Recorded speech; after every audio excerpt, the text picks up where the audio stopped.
in case. Hi! There's a 5-second countdown every time, and somehow every time it catches you off guard. I wasn't. In my defense, I wasn't looking at the screen. I was looking at my notes. So. Oh, I just got a notification that we're live. Hey! Yeah, I love when I get notifications from my own fucking show. Yeah. Yeah, but that reminds me, I'm going to turn off the email notifications so it doesn't distract me. Hello, hi. Welcome to the Yaoi Shelf. Grab a seat and relax. Peachie is with us live and in person. It's so nice to see you, Peachie. It's great to see you. Right? I don't show my face often. I was gonna say, if my computer just like blacks out at any point, I will have to restart and re-enter. Do not panic. Yeah. If you guys would like to throw Peachie some money, no. Toss a coin to your Okay, I know what we're gonna do. Okay. Is this when I unfortunately have to disclose that I was both in musical theater and in show choir? Were you? Was in musical theater, but I didn't do show choir. I did church choirs. Does that count? I did some church choir as well.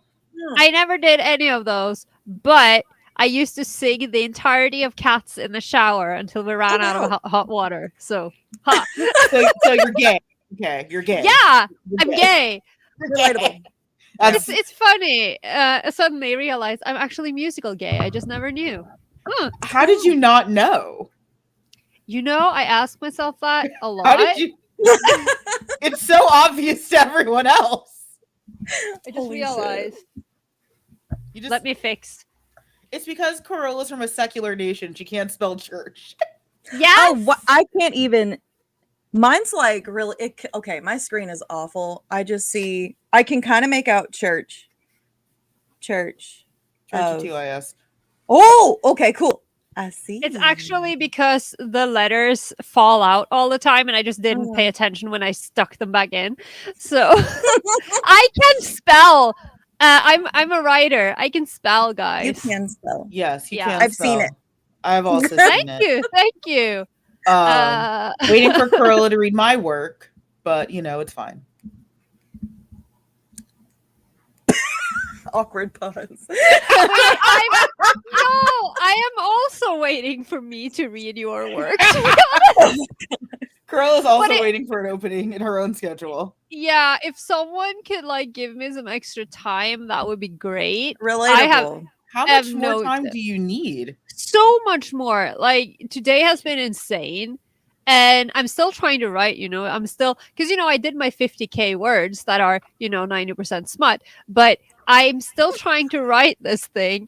And next weekend, I'm supposed to be I'm supposed to be leading a panel with Norwegian manga creators at the library. And I am not prepared for this. So here's a fun fact about Carola and I. I try to make schedules because we're both relatively busy. I don't find out about what Carola does from Carola, but from her Instagram and or Twitter. And then I can put it in my planner because Carola, until this moment, hadn't told me she's doing this thing. Didn't I tell you? I thought I told you. No, I found out from Instagram that you were doing this thing, and I put it in my planner like we are a married couple. You are. I thought we established that last time. You like knitting shit. Awkward revelation for my girlfriend there. Yeah. But yeah, no, I don't. I thought I told you, but it's on Saturday. It's on Friday and Saturday, so it doesn't affect the Patreon app. So it does not. No, but it was more like in case I ask Carola, hey, can you post something because I'm dead? Yeah. Dead means I've been playing Pokemon Violet. I'm just gonna be honest. I'm happy for you. Thank you. That's how I am with slow damage right now. Yeah, it's like oh my god, your mug. Oh yeah. Wait, no, you haven't. Okay, you haven't gotten the full spread yet. So yeah. I have my mug, and then when I run out of coffee, I have apple juice in my Atom cup. And then, oh my god! I came prepared. And then I have my Guangao. If anyone watches MDZS or any of that, listen, I have my everyone hates him. Pillow. That's amazing. I have Song Woo. Oh, but I'm so jealous because they haven't even is my, shipped. Right. This is my priest pin. And then I have another Adam. And then I have Yari Chin. And you can't see this one, but it says fuck off. Oh, I love my it. glasses are rainbow. That's it. That's the end of my story. It's so jealous. I'm because so jealous. I never watched the gay skateboarding anime, but everyone says I love Adam. Oh, you love him. He is amazing. And again, I've said this before, but the only way Adam could be any more amazing is if he was voiced by Mamoru, because he looks like a Mamoru character. Oh my god. Okay, wait. I will. Okay. I'm fine. I'm fine with who voices him because he does Dio Brando and JoJo. But yeah, he's amazing. Mamo would have been perfect. I know, right? Oh, because when I saw Adam's visuals, I was like, this is a Mamo character, right? And then he wasn't, and I was so confused. No, but Dio sounded so good. Yeah, oh god, he's so good. I love him so much. Have you heard his English voice? I've heard the ladies, bros, and non-binary hoes line. Yeah. This English VA is a saint. He is a beautiful man. Oh he's a beautiful man. It's a questionable voice choice. In what way? Oh. Okay, so fun fact. We're not talking about problematic content yet. Start brewing on questions. But I have. We're talking about Adam. That's enough. Is he problematic? Okay. Apparently, we're doing the thing again. So, fun fact about me: I grew up in North Texas. Funimation was in my backyard. Mm-hmm. I idolized so many Funimation VAs. Unfortunately, do not look at the feet of the gods, for they are made of clay. Tragically, most of them are just trash. And Funimation has been using the same 10, 50-year-old men for the past 5 years. And it just doesn't fit. It doesn't fit. Can I? Okay, please. Can I? Please. Can I get on my David Wald boat and just spew for a second? He's a wonderful person. Because he fights for BL content. He gets it dubbed, because not everybody can watch subtitles. It's an accessibility thing. It is. I personally fucking love his voice, but I get that's an opinion. But yeah. I love him. I like what he did with Adam in particular. Mm-hmm. I haven't seen an ounce of problematic out of him, despite how old he's great. I'm purely speaking on a voice level. It was a choice I wouldn't have made. Well, who would you have picked? But see, I admit I've only seen a couple of clips. I don't know. So I'm admitting that I am partly speaking out of my own ass. But from what I saw, that was that's a choice. I'm not sure if it's a choice I would have made. Now, I can finally watch the gay skateboarding show and be like, yep, perfect, done, print it. But just from the few clips that I saw, I was like, that's a decision that someone made. Maybe once you see the character, the voice will make more sense. Because as someone who watched all of it in Japanese, I loved it. Valid. Yeah, no. I'm not saying you're not valid. I'm just saying, why though? Yeah. Fair, valid. I'm objectively wrong sometimes. Hi. Oh, now you're objectively wrong. But when I said sometimes. I mean, same. I said sometimes. Okay. Can I help you? If you guys have questions, comments, concerns about our episode of problematic content, please feel free to leave them in ye old chat. I am correct. It is on that side. Can I see the chat? You should be able to. I booped the I see it. Okay. Yes. So, I have arrived. Please feel free to leave comments in ye old chat. That episode was the longest episode in Yaoi history. Are you ready to be on here for 3.5 hours? Oh god, I am. Yeah, actually, bring it on. I was really excited because I was like, I'm going to order PF Chang's for lunch after this. I'm going to have some wine. No. I went to go see Black Panther Wakanda Forever yesterday. You're never leaving. And then, I forgot that this is my house now. This is where I live. I mean, Yes. I somehow managed. I was up at 5 a.m. this morning to watch figure skating because I'm a perfectly balanced human being. But I got 7 hours of sleep first, so I'm feeling great. I feel like a human today. Like, I feel like a human. I went to bed around 10 o'clock after playing more Pokemon Violet. yay. I've been having a lovely question. But I also want to, watch. Oh no! As much questionable manga anime as I consume, the new world of Danmei I've entered is wild. I know so little about Dame. Down. Peachy, can we help you? I'm trying to get my wife to turn the fan on. Ah! No, like down. No, the like instead of having it up high, have it like you're so good. Thank you, wife. Thank They you, say thank wife. you. Yeah, Oh my god. I've peeked at some Danmei, and it's whew. It's almost like when you have a communist country with rife sexual imbalances and misjustice, that artists take that out on everyone. Yeah. Is the comment I have about Danmei.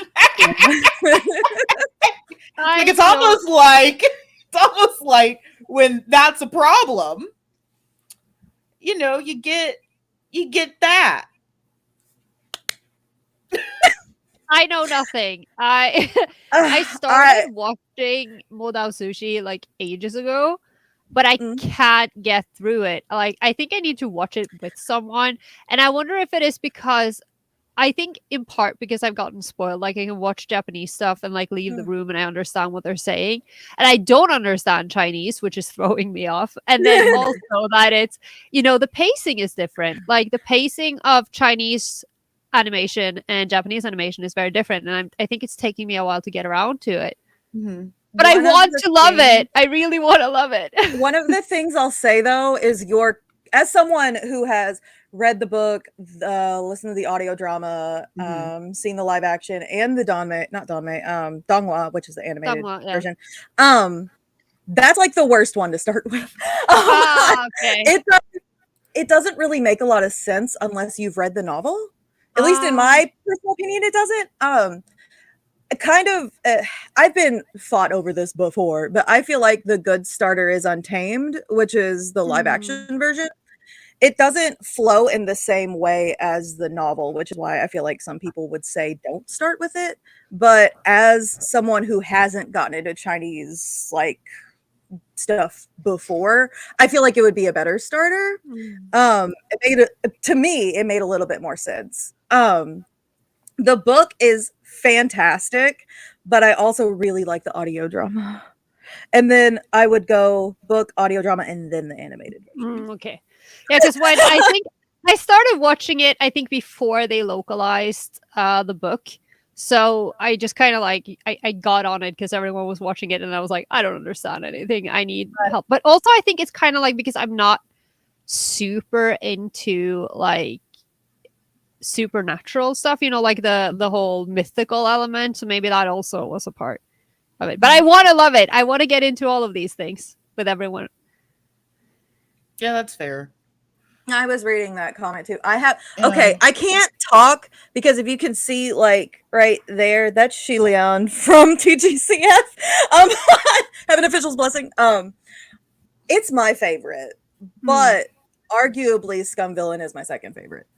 Yeah. Scum Villain gets shat on a lot because it's so different from MXPX's other work. But it is a little bit easier to read because it's not completely wuxia or the fantasy setting. It's like it's kind of like isekai. Guy gets basically he dies and he comes back wuxia world and as a villain and has to weed his way through that. But a lot of people have issue with Scum Villain because the love interest is very yandere. Like really yandere. Like I can't even explain it without giving spoilers. Like it's a lot. It's a lot. It's intrigued. No, but no, okay. So if you want to get into Chinese stuff, but specifically just the novels because it doesn't really have many adaptations yet, Scum Villain. Okay. Yeah, I see people talking about it. And I think it's so interesting. I don't know if this is like a thing that you guys are seeing, but I definitely saw it this summer at Torukon. Like BL isn't really, I mean, I'm not going to say that it's not big in Norway anymore because we do exist. I'm here. I am 90% of the Fuji population. But I feel like, we went down this spiral where so many people who used to be into BL suddenly, they kind of outgrew it. And then they got on the this is problematic train. And then they jumped on the Danmei train. And I think that's very interesting because now the same people who are like, a lot of the same people are like, I don't like BL. I don't, I'm not one of those people. And then they're obsessed with Danmei. I'm like, I wonder if a lot of it is that kind of issue of it's animated, because I know like for a lot of folks, because I started during like the golden age of anime in America, 2004, 2005, and I got hit with some of the best of the best. And the fans that I knew, the friends that I had, most of us were going to be lifers. You could tell we were going to be lifers. But there were a few of us that obviously were not going to be lifers. And I don't say that to gatekeep or to shame. But the ones that weren't going to be lifers, I remember distinctly it always being because it was animated. They'd watch like live action stuff. They'd watch like J-horror. They'd watch other stuff. But specifically because it was animated, there was something that to them, and this is very Western, that it was still infantile. That, Cowboy Bebop isn't art or masterful because it's animated, but I can watch a Jackie Chan movie. And for BL, you see that criticism lobbed at BL and yaoi fans is, you could be watching serious, queer love stories. It's like, Ken Porsche? You're talking about Ken Porsche. It's like, you could be watching actual queer media studies, and it's like, you're talking about Ken Porsche. Is that... Listen, I'm not saying that that's bad. I'm just saying that, like, you don't have a leg to stand on when you're saying, oh, you're a child. You watch animated BL, BBB. It's like, you've watched two Thai boys kissing in the rain for 30 minutes. There's nothing wrong with that. But one is not art versus the other not being art. Yeah, I know. And I think that, in the context of this whole problematic discussion, I think that because people are so confused, even more so than they used to be, with the terminology. I talk about this all the time, how we still haven't gotten out of the whole shonenai versus yaoi thing, which isn't a thing. It isn't a thing. And then, now you have, and I've said this before, that a lot of people seem to think that BL equates to live action, and then yaoi is animated, and then Danmei is Chinese. And I'm like, dude, it's... No, Peachie, go ahead. Yeah, it's like what we talked about in the podcast episode. Definitions. Nobody looks them up. They just assume whatever everybody else is saying is what it fucking is. Yaoi is porn. Yaoi's porn. If it's not porn, it's not yaoi. BL is the umbrella term. Yaoi is not the umbrella term. And in Danmei, as far as I know, I could be wrong about this one. Danmei is BL as a genre. I think so, but it's like with because yaoi, and I do entire panels on this. Yaoi comes into existence in the 80s and means parody work. So from the get-go, it doesn't even refer to explicit sexual work. It's just parody. It is fan work, essentially. It is when it's transported to the West that you get this misconception that it's only porn. Yaoi doesn't even equate porn in reality. And no one uses it anymore. The only reason I say that is because, and this is like a whole spiel, is I used to be called the Church of Yaoi. Yeah. And I got a street team thing with Futakiya. And they said something along the lines of like, well, we don't say that word, so don't use that word in representation of us. And I'm like, oh no, that's fine. I wouldn't do that. And they sent me to this article on it. And then that mixed with what the children were talking about at the time, trying to get people to not say yaoi anymore. BL just feels like more of an umbrella term to me. Yeah. Yes. Yeah. And So it is. that's why I switched it. But as far as everything that's classified as yaoi that I consume Mhm. is kind of smutty. Yeah. And So that makes and just and because that okay, makes sense. just because it's porn does not Mhm. mean that it's like bad or that it doesn't have No. plot. No. So And I will say, like, I feel like, and this is probably me being old and American, but Carola has agreed to be on the show regardless.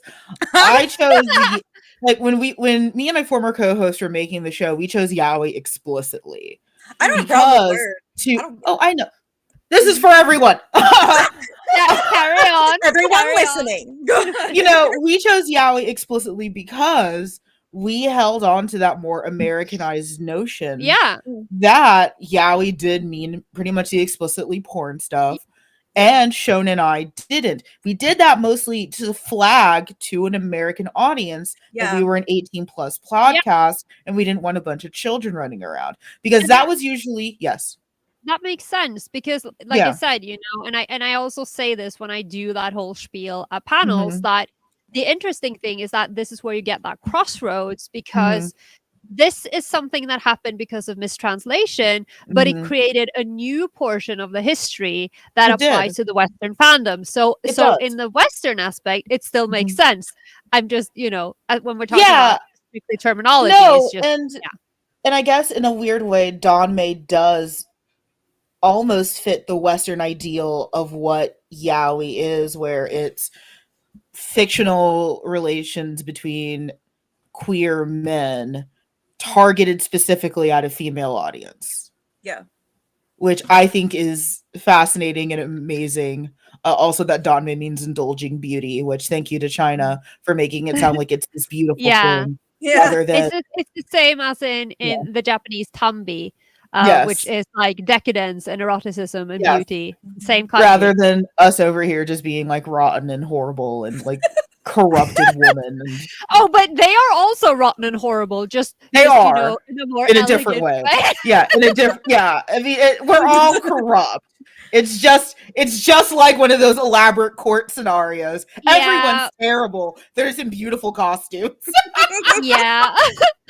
Let's see. My sister and I colloquially use yaoi to describe stuff that was porn with a plot, but if plot was heavy in and it still had content as BL. Okay, I kind of respect calling yaoi like porn with plot. Isn't it porn without Yeah. plot? Isn't that what One of PWP stands it for? is without plot. You're right. Mm. It is But I porn mean, without plot. it can have plot. I personally prefer plot, but a lot of the stuff that I was reading when Mhm. I was younger tested absolutely zero for Oh yeah. plot. I will have you know that I have written my NaNoWriMo is absolutely porn without plot. I took two characters who don't have a backstory and tried to And you write made the 50,000 backstory words. anal? No, they don't. They still don't have any backstory. They just have assorted trysts throughout. you Oh, we're made having a great time. you made the backstory butt stuff? Yeah, That's great. it's literally backstory. Okay, Peachie, I have questions about the cat. What is their name? Yes. Mert. It's short for Myrtle. They're named after I my had a grandmother. feeling. Yeah. Mert. Mert. Or her Christian name, Myrtle. Okay. Myrtle. I feel like the first time I ever called Boruto Bort in front of Kuro. Nicknames, we have them. Excuse me, who are you talking about? I don't know any character by this name. I don't. Actually, I was out walking today, and I don't know if this is. What? Listen, What? I am here for the aesthetic ships. Bring them on. Go wild. Those two would never speak to each other. What if he used the Gias? Seto Kaiba, you will speak to me. Oh my! And now it's just dubcon? What? Well, we are here to talk about problematic stuff. Are you dubconning a minor with another minor? Oh, son of a bitch! I don't even know how old Kaiba is. Leave me alone. He's a child. You know, he's a Is he child. a child or is He's he like 16. He's a Wait, child. I'm gonna Google him. He's a child. I promise you, he's a child. I don't remember. Listen, we're old. Everyone is a child compared to Are us. you Everyone is a sexualizing child. minors again? Oh God. Listen, I used to be one. I'm an aged up minor. Okay, leave me I'm alone. an aged up minor. And you have to remember that I'm minor Listen. coded because I'm 5'1". Same. Well, actually, no, He's- I'm a little taller than you. I'm 5'2". Oh, He doesn't 5'2". have an age. He has like his height is on here, his blood type, his weight. There's no his birthday, but no year. It doesn't say how As old. of he the is. His show, he little was in brother is a child. Mokuba. Yeah. He's a child. But Well, Okay. yeah. At the oldest, he's a third year. He's in high school with Yugi and the other delinquents. the other delinquent. So they're all high schoolers, which is why it was so creepy when Pegasus started creeping on them. Oh yeah. Because like Pegasus was like, "Okay, but boy," it's like that's a child. That's a child, Okay. sir. Okay. You may have a Yes. problem with Adam. You may have a problem with Adam. Listen, Adam's love for manga is pure. I agree because I don't think it's sexual, but I'm looking at it from my own problematic viewpoint. I don't have an issue Adam with has it. a mild thing for a 17-year-old. Mild? Oh, You call that that's decent. He's mild? good. He's friggin' Mild. insane. And I Mild. say that. No, Okay, he's wait. fine. I say this as someone who ships him with Tadashi more. Yeah, I also do that because I ship Renga and I ship Adam and Tadashi. But I love Adam's love for manga. I think it's same. I think it's love it. wonderful. I think Perfect. he's a bit intense, I love but he is a You man don't of say. passion. He has a lot of emotions. I'm in the middle of writing a video for him for my villainy series. Oh, and I'm so excited. Holy shit. Because the I whole fandom As an viscerally 8-year-old? hates him. As an 8-year-old. 8-year-old. Pegasus was my Hisoka as an 8-year-old. He was awful, but I did think he was very When fashionable. you were 8? No, the comment, friend. Yeah, You no, know, that's what okay. I meant. Like as in when they were 8, not when Yes. Hisoka yeah. was 8. I was like, wait, what? That's amazing. Oh my god, who was the worst character that I liked when I was that young? Thing about this, I feel like I've talked about this before. I don't know if I did in a Please. podcast. I feel like with a lot of these characters, especially as queer people, we're baited into liking them because they're always the most feminine, they're always the most queer, they're always the most like outgoing. And Yeah, those it's are like the the Disney characters they villain make thing. evil. Yeah. Mm. It applies to like everything. It's the same with Adam. I got attached to Adam initially because and I love it. I love it. And he just escalated from there with all of the mental trauma and all of the fuckery. And then my heart. But I feel baited with a lot of these characters. Yeah, especially in anime. There is an interesting queer coding implication that like a lot of these characters that are overtly problematic do seem to be made for us. Yeah. And I don't know how implicit that bias is, or if it's just writers are stupid, because it's an easy trope to pull out of your bag. It's an easy trope to pull out of your bag that the crazy one's a little, it's a tale as old as time. It is a very easy drag and drop trope to be like, your villain's a little. Disney's been doing it for at least 50 years. Yeah. The Maltese Falcon started it. As someone only good who influence is simps bad villains, you can write villains that aren't flamboyant and they're still like, But why would you? empathetic. Okay. The one we were talking about Dawn earlier, Guang Yao. Yes. Guang Yao is bisexual. Okay. It's not canon, but he is bi. He's bi. He's bi. I believe He's you. not. No, the fandom. It depends on. Okay, who they are. this feels like it's not at us. It's at someone else. I do that all the time. Oh my god. But anyway, he's not, in my personal opinion, very flamboyant, but he's in a way that I personally felt was really well written and like you could empathize with him with his like struggles without being super like flamboyantly gay. It's possible. There is no doubt in my mind that it's possible, or honestly, even at this stage, that it's preferable. It would be nice that not every depiction of a queer or effeminate or a drag queen person should not be a villain. There are still a lot of kids in America, especially, that associate being a little not just with Cardi B and rap music, but with villainy because of what Disney did. Mm-hmm. So I think it's totally fair to say we do not need to queer code all of your villains. I will also say, as a queer with problems and maybe as they them causing mayhem, which is my favorite thing that I'd love on a t-shirt if I was they them, is they them causing mayhem. Oh, but I need that. Peachie, do you want me to make you a special design? Okay. I'd wear it, bitch. But that there's something that's empowering about, at least for a little while, seeing someone who's like you, seeing someone who feels like you, who sounds like you, who thinks the way you think, for at least a few moments, come out on top. Most of us are probably familiar with a little movie called The Hunchback of Notre Dame, released in the 1990s by Walt Disney Corporation. Yes. Remember the villain of that movie. Please make sure that you remember the villain. I do not simp Frollo, but his song is so good. It's so good. But I don't know. If you had religious trauma, if you had Catholic trauma, he wasn't sexy. No, but you can. I did not have Catholic trauma, and he was not sexy. I'll tell you that right now. But especially as you get older, that feeling, especially as a queer person, feels very poignant of wanting so badly, especially if you have aforementioned religious trauma, of being willing to do harm to that person that you cannot have, that object of your desire, because society and religion tells you that you are wrong for feeling that way. Yeah. Carola, is your brain working? Like the wheels going too fast? A lot of Disney villains are way deeper than people make them.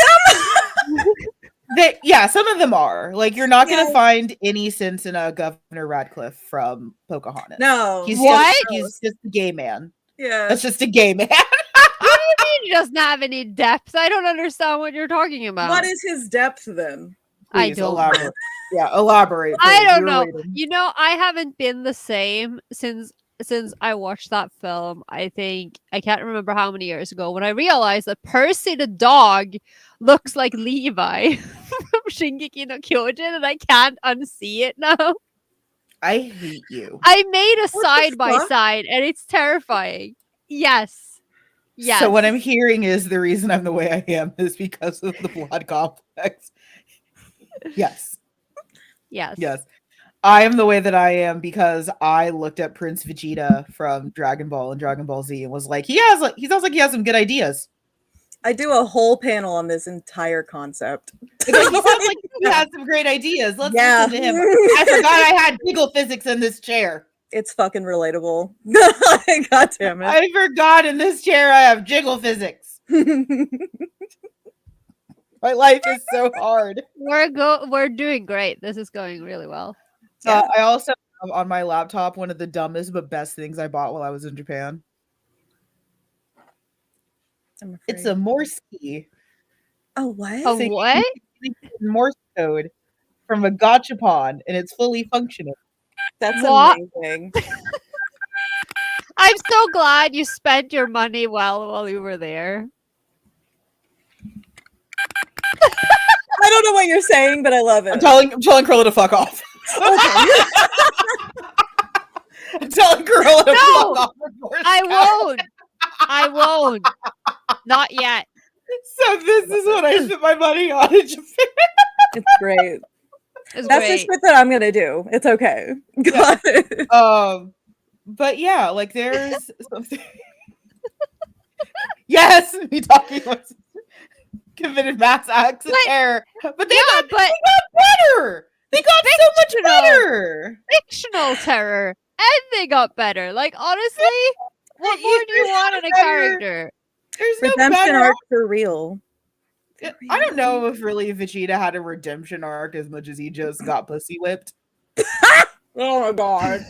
I don't think he had a redemption arc. I think that coochie just got him. You can get better depending on who you're around. Depending on the medical properties of that coochie? Like, I don't think he had a redemption arc. I wouldn't say that he was like father of the year or anything. No, he wasn't. You know, he's not. That's what I'm saying. Like, I do not think he had a redemption arc outside of like reduction of hate boner for Goku. Slight reduction. I feel like I can relate more to the bullshit with Jotaro and JoJo because he was a shit dad, and his redemption arc was real sad to me. Like I would have never. I've only gotten to like halfway through Diamond is Unbreakable, so I have no idea. I know nothing. My favorite arc. I have never seen anything JoJo before in my life. It's an acquired taste. I love it though. I do love it. I mean, I started watching it with my friend, and we're really bad at watching stuff. So we'll be like, we pause every 3 minutes to scream at each other, so it takes us forever to get through anything. And so that's why it's taking a while. I think you're onto something saying that Vegeta just has like a bullying kink. Because you look at Chi-Chi and Bulma. Okay, I think you're onto something that they just both are just like sad beta men and they need a bully. Oh my god. But okay, so to talk about problematic content, I do want to string this thread. I have always had consent issues with Goku and Chi-Chi. I have always had consent issues with them. It's like, I don't know if you understand like the ramifications of being a father. I don't think you get that. Nod my head because my knowledge on Dragon Ball is like mine is fairly vast and expansive and like it's wide and vast. That's me and JoJo. Like you can ask me fucking anything about JoJo. It's deep and vast. Because Dragon Ball was actually the anime that got me into watching anime. Nice. Yeah. I was 6 years old. My aunt used to go to UT Arlington, and in their rec room, they had a bowling alley, but above each of the bowling lanes was this giant TV. Mind you, this is in the 90s. This is a TV that can kill God. Yeah, no, yes. Yeah. And on all of the screens, I got to see a child with a monkey tail punch out a pterodactyl and then cook and eat it. And then he flew away on a cloud. And I was like, that's my new God. Yeah. That's how I don't know what's happening. Yeah. It's like, I don't know what's happening, but like, that's my new God. This is it. Inuyasha and Howl's Moving Castle. That's what got me. So then, the later ones were Inuyasha and Yu Yu Hakusho, which explains the everything. I also have issues with them, especially considering Goku in the show has never kissed his wife. Oh my god. Yeah, there are some serious consent questions that I have. I apologize for the jiggle physics. It's the chair and my massive bust. Yay. I'm bent over for a reason. So, let's see. I'm at the halfway point for Star Ocean, and honestly, I still don't know if I enjoy or loathe Peachie. Oh no. Okay, so opinion. Okay, he's one of our patrons. You have to be nice. Damn it. In JoJo, I don't feel are as intense as other shonen. That's why I like JoJo. Because I'm so picked. My fucking clock is so loud. It's a bird. It's a bird. Why is your clock a bird? Because my wife is very attached to it and we can never get rid of it. Why is it 8 minutes late? Because it's not set right. According to the clock, it is 7 o'clock right now. It is 7 o'clock. Okay. I'm very picky about shonen, and JoJo is just it. That's just in it for me. Yes, the fights are stupid. My least favorite arc is part 3 because of the long, disgusting fights. Like they're so long. They're so long. We completely lost it when we realized that they were like AC/DC and Vamu. Like it was actually AC/DC and Wham, and we were just like screaming for 7 years. And then and then Caesar, and you don't understand because I was like, but he's fine, right? He's gonna be fine, right? And then I realized, and then I I was like, what? My problem yeah, with I have part feelings. 2, you're not given enough time to really get attached to Caesar, but you do anyway. Yeah. And then he dies. I did not expect that. I had no idea that I was attached to him. And then I was like, but he's fine, right? No, he's not. Let's see. My And first it's intro like, into anime was, as mentioned, the 90s Spriggan movie, and it has affected who I am. Yeah, same. All of like my firsts, as far as anime goes, set the groundworks into who I am, and no one has any questions about them now. Let's see. I love that episode. with Kakyoin, yeah, I don't know. Yeah. I'm just waiting for Kakyoin to die at this point because that man is a disaster and I'm concerned about him. You don't like Kakyoin? No, I love him. That's why I'm afraid. I am concerned. I won't spoil it. Yeah, no, don't spoil me. But no, we started watching it so late and we're taking so long to get through it because we never see each other. And the thing is, ever since we started watching JoJo, which was at some point during the pandemic, we got into the Dio memes. And the Dio meme is from 2012. And we're just like screaming at each other every chance we get. You thought it was your birthday present, but it was me. And it's like, my girlfriend hates me. She hates us both. And then when she started making the jokes herself, she now also hates herself. So it's I love it. Dio is another homoerotic villain. Oh yeah, very much. So. Like, you don't. He's canon bisexual. I know. I love him so much. And another character that everyone keeps saying I'd love. Okay, his boyfriend Peachie. Damn. But I mean, I don't know anything. I just know that he's obsessed with JoJo, which is but I was no, because I am very anti-modern and I listen to music on my old school iPod and I have all my music in iTunes, and leave me alone, I'm old. But we're millennials, who cares? It was on shuffle. It was on shuffle and Ass Like That by Eminem comes on, which is apparently now old, but it's in my library. It comes on shuffle, and then there's that line that goes, "I need a new boyfriend. Hi, my name is JoJo." Oh my god! Yes, JoJo. Yes, you do. You realize, at least in the States, I don't know what you have. We have like oldies stations on the radio. There are songs that we know now. I know. I hate it. I know. I was in the car with my mom and I was like, this song is from when I was 14. This is an oldies tune now. Like, what the fuck? I hate it. My favorite was when I started seeing like 20th anniversary stuff start rolling in from like some of the first CDs that I ever purchased as like a person. And it was like, oh yeah, it's the 20th anniversary of that Blink-182 self-titled track that everyone hates except for you emos. And it's like mine that affected me was Black Parade. So yeah. Peachie, we have a question for you. Oh shit. Are you Dio Peachie? Wait, there's a Vanilla Ice? I also have questions. Oh my god! Don't casually say yes to that. So, yeah, you can have it. It's fine. That's my kid. I'm more Dio Peachie than I am Vanilla Ice. Because, okay, I never really fully understood the Vanilla Ice ship in the first place. I never shipped them. I didn't get the sexual tension that every fucking body else did. But Peachie is my shit. I love that man. That's an interesting outfit. Okay. I love him. Vanilla Ice? Yeah. Yeah. I had to Google him. I really need to get on with this show. But we're slow and busy and it's hard, okay? Are people looting Phantom of the Opera? What? Aren't they? What? I just saw some fan art across my smut Twitter. Are people looting Phantom of the Opera?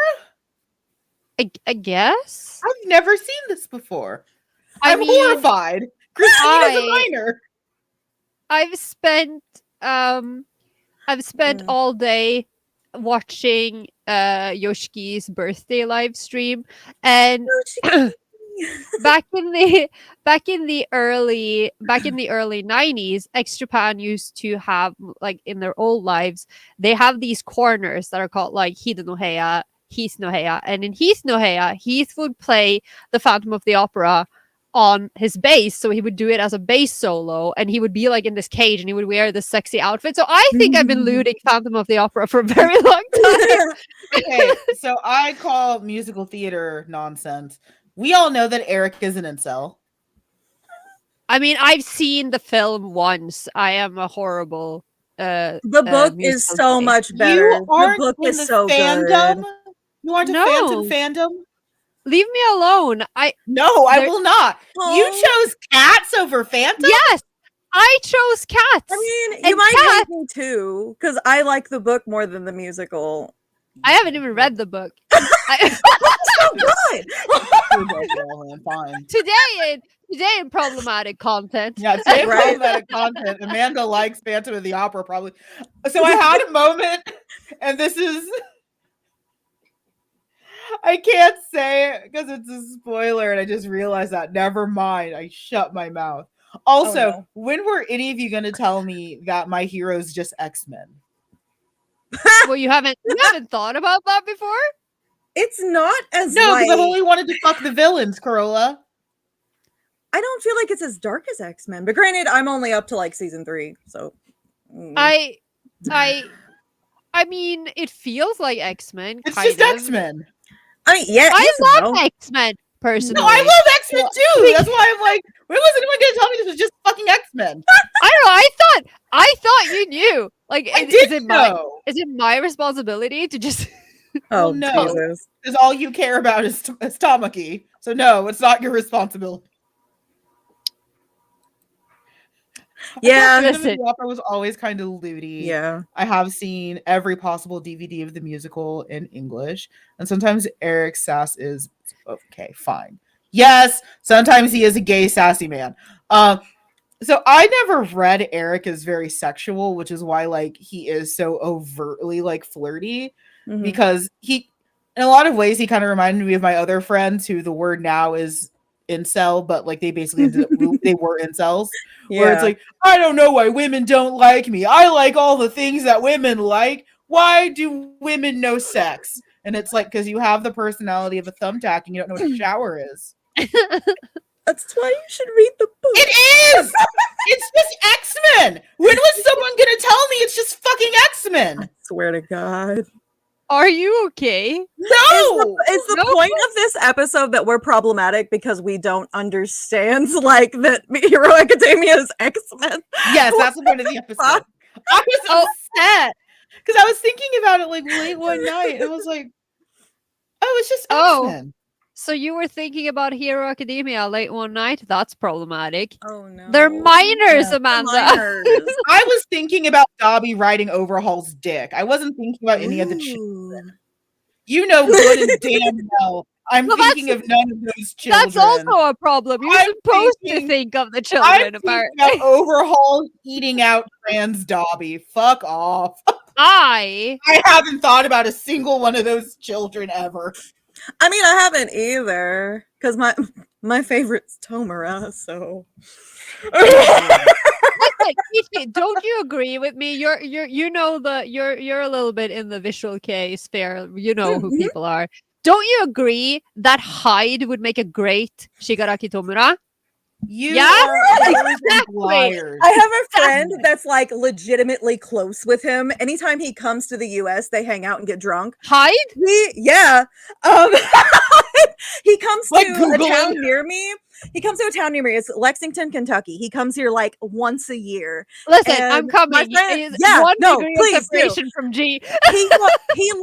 He fucking bar hops in Kentucky like every other year. I shit you not. And my friend Chrissy, like he knows her by name. And he's the funniest motherfucker. He's so cute. I can't. But he would be perfect, especially right now Yeah. because he has the silver hair and he's starting Yes. to look a little, I love it. And I'm Like not he the only one. fell in a vat of acid? Is that what you're saying? Shut up. No, Kaido alone. He's aging. Okay? Like you're saying, like he's perfect now. It's like because he fell. Did you hear about the boy band that Miyavi's forming with Hyde? Yeah. Listen, I don't want to talk about this. Oh no. I do. I mean, I do, but also I have a lot of. He's this has not nothing to do with- Jubilee. This has He's nothing to not do with anything. Jubilee. He's Cyclops at best, just trying too hard. How is he Cyclops? He's trying too hard, and then How you is can he- make what? the Phoenix Cyclops? Bakugo. And then you can have the weird toxic relationship between the two. Okay. I don't think he's because Jubilee during especially the Claremont run was really inconsistently powered, and Deku's not consistently powered. He's consistently overpowered and OP because Shonen is bad. Yeah. So I guess he's Dazzler, a blatant homosexual. Okay. He's Dazzler. It's your Sansa. cat's time. Yes, it sounds Just the tail. I'm so upset now thinking of him as Dazzler. Ow, I've angered myself. Ugh. That's true. They did. They did. They did. Yep. Oh my god. Okay. Dazzler's fantastic. So if you guys have any questions, comments, or concerns about the episode, please feel free to leave them in the chat in whatever direction. We've been having a great time, as you can tell. Just hanging out. Let's see. My friends all love Dobby, and I'm just like, am I the problem because LFV makes me angry? No, you're fine. What's LOV? The League of Villains? What? League of Villains? Oh! I've never watched this show, and I don't have encyclopedic knowledge of the villain specifically. Please don't ask about any of the other cast. I could not tell you a hot damn thing about any of the students of UA, but I could tell you what Dobby's favorite color is and the color of the pajamas he sleeps in. That's amazing. You could show me a group shot of like the kids. I can maybe name 5. I mean, to be fair, I'm really bad at remembering names. I'm like, I don't understand what's happening. Like, I can watch something and I can binge it, and at the end, I will not know any names anymore. I guess I'm old. I just can't retain. I can't Stop retain abusing the anything. microphone. Tell that to the cat. Did you know who she No, is? I know Fluffy. I know the characters of UA. I do. Most I of do them. not know all of Class them. A. I love most of them, except Mineta, who I want to yeet into the sun. I hate him so much. And Don't get me okay, started. you want to talk problematic characters? Like, Yes. the thing is, I hate Mineta, and I think, people can come up to me and be like, "Why do you hate Mineta? Why don't you hate like Jiraiya, for instance? He's also a pervert." Yeah, but Jiraiya had a personality. Like other perverted characters in shonen tend to have other aspects to them. Yeah. Mineta has nothing. He's just trash, and I hate him. Do But you do people also like think him? Like legitimately?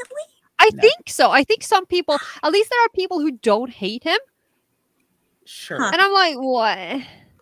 Maybe I'm just being judgy. Do you also I just do you hate also him. think that it's because he's not conventionally attractive? I don't think it's that, he's just gross. And I think he's written that way on purpose. Yeah, Because like and I think even about like the other pervert. characters.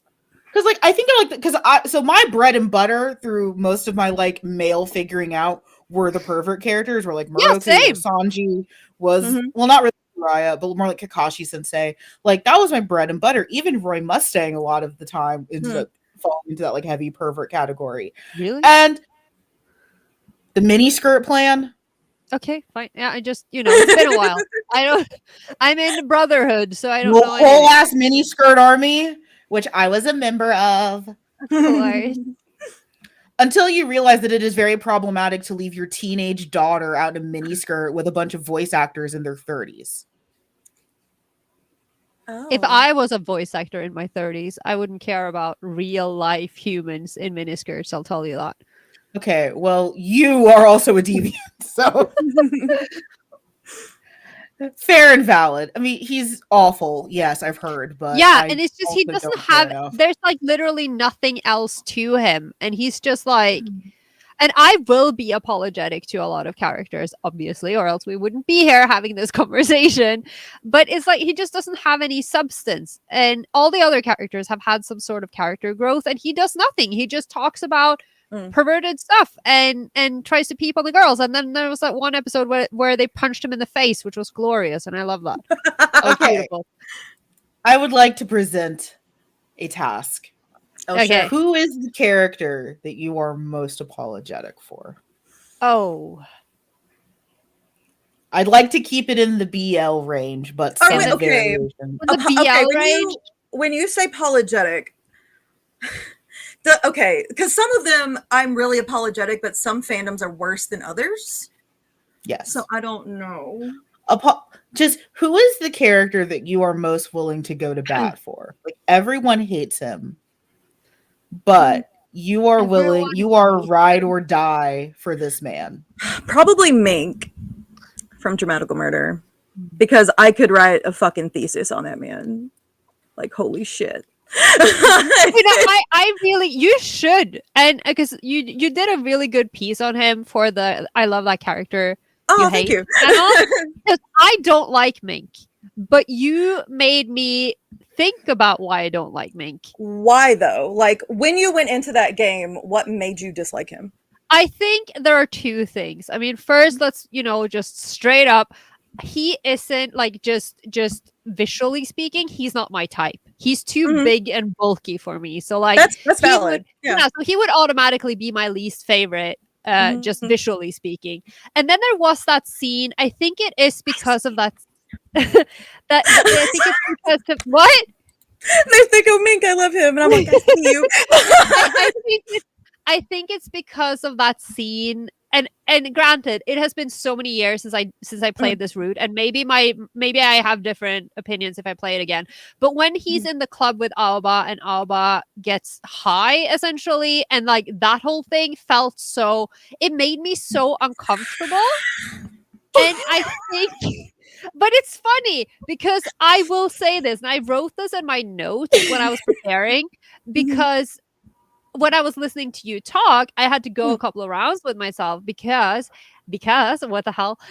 Because I realized that I'm willing to be apologetic for a lot of the stuff in BL for characters who I do find conventionally attractive. So, but the thing is, I am majorly, like, people would say I'm straight edge because I don't drink and I'm against all kinds of drugs and alcohol and everything. So those things make me really uncomfortable. So even if it was a different character, I would still be uncomfortable, but I would be so much more apologetic for if it was Noise, for instance, because I love Noise because he's my baby. And so I have opinions. You do. So we're just gonna go to war because apparently I love Noise. God. My entire fucking heart. This is exactly what I wanted. But the thing is, like, but I don't like him, but I also realize that maybe some of that is just me being an asshat because I don't find him attractive. I don't know. When did you play Dramatical Murder? Like initially? I think initially was like 2011, 10, 11. So it's like been, and I played it since, but only like, I think I only played the Noise route. So like peak fandom. Yeah. Okay. So, but I really didn't engage with the fandom. That's the thing, right? Okay. God damn it. I'm gonna try to not talk about this for 45 minutes. The main problem, at least in the fandom, when I initially got into him, was the main complaint about him was that he hit Alba and he wasn't attractive. Nobody found him attractive. They called him an old man. He's old. Another thing that I feel like nobody said too loud was that he was POC. And that was an issue. There were so many aesthetic reasons why people didn't like him. And then on top of that, we're like, well, he beats Alba up. Okay. So Noise hurt Alba too. We're not going to talk about I know, right? I know, right? Kojaku, he didn't mean to, but I hate Kojaku. About raped him. All of them except Clear. Yeah, and the thing is because it's a Nitro Plus game, and they do that. Like, they will always be, there's violence and there's non-con, and that's just how Nitro Nitro games tend to work. And yeah, I'm sorry. I'm gonna get to this person with on. Bing He. I'm gonna get to Bing He in a minute. I'm still on my mink train. I will get to that. All aboard the mink train. But like, okay, so with mink, and this is me being apologetic. I know I'm problematic. It's fine. The main issue with Dramatical Murder, especially if you've only played the first game, is Reconnect should have been included in the first game. Yeah. They go together. And I have actually played Mink's route in Reconnect because did it change anything? Yeah, I like him better playing the Reconnect route, because when we started, we still haven't played all of Reconnect because we suck, but we tend to start with the routes we like the least, with the characters we're the least interested in, because I just want to, I think a lot of people do that. So we started, I think with I think we started with a different route, and then we did Mink, and I liked it a lot more. And again, it's been a while. Yeah. The thing with that is I'm a really overly, I psychoanalyze fucking everything, and I'm really empathetic, and I got all of those vibes off him from the get-go. So I didn't need Reconnect to give him a redemption arc, because he's very two-faced. So he'll do something, but it doesn't feel legitimate because he's going to do something completely different like 5 seconds later. And he's very obviously trying to be this mean, badass, scary motherfucker so that Alba won't like him. Yeah. He's not grooming. He's not doing it on purpose to like hurt him. Really, it's all for a goal that he's really fucking attached to, because it involves his whole fucking family getting massacred. So, I don't know. And then the general fandom got so, and I'm sorry in advance, got so attached to Noise. Like, Noise was everybody's fucking favorite. And Noise for a very long time was my least favorite. But after I've replayed it since when it got the Jest release, one of the reasons I think I did not connect well with Noise and would get mad at him is because that was me at that age when I played it. I didn't like myself either. And when I replayed it, and spoilers, please don't get mad at me, there's a scene where Noise is basically trying to explain his headspace when he was suicidal. I sobbed. I fell in the ground and sobbed, but that didn't hit me the first time. But the second time was like, oh, goddamn. Like, I get it. I get why I didn't like you. But I'm still a Mink stan. It doesn't change. Yeah. And that's fair. And, I obviously, I fell for Noise because he is, he's the young, pretty emo boy, but then I listened to, have you heard the audio dramas? Because Noise's audio drama is the sweetest thing on the planet, and and the way they okay. Can I pause you guys for 5 seconds? I'm sorry. What just happened? We traveled back in time, I think. Okay. What? What did I do? I'm afraid. No, I'm not mad. I was just like, what happened? Dramatical murder happened. Somebody made the mistake of asking me about, okay, what's the character that you find the most problematic? Well, me. I'm going to try not to talk about this. No. I said, who is the character that you're willing to... So the second one is Guang Yao. I could go longer about Guang Yao. We do not need to go longer on that. Oh, shit. Okay, Anyway. Who's yours? To be perfectly honest, the only one that I've ever really apologetic. I'm not really apologetic for anyone. Like, if characters that I like are bad, I just tend to let them be bad. I think the only one that I probably encourage a little bit more depth into is one that is not a shock to anyone, but it's Taki Aizawa. It's you have to consider the pressure that he was under from Inji. You have to consider the pressure he was under from Toma, and then to suddenly be dropped, basically, because some pretty boy decides that he and his ex-boyfriend want to go play rock stars for 5 minutes. I mean, there are better ways to deal with it. I'm not saying that you did it right. I'm just saying I get where he's coming from. Yeah. Like I get that. And then to kind of, especially with the doja, is just like everything that he's been through. Again, it does not make what he did okay, but it's like I feel like he was so unabashedly dragged by fandom. I remember I cosplayed as Aizawa years ago, and people walked in the opposite direction of me. I mean, it was that happened with Mink. Yeah, that is I got that a lot. Like, why would you do that? Like, even if I don't like a character, I can still appreciate the fan art. I can appreciate the cosplay. And like, can we just?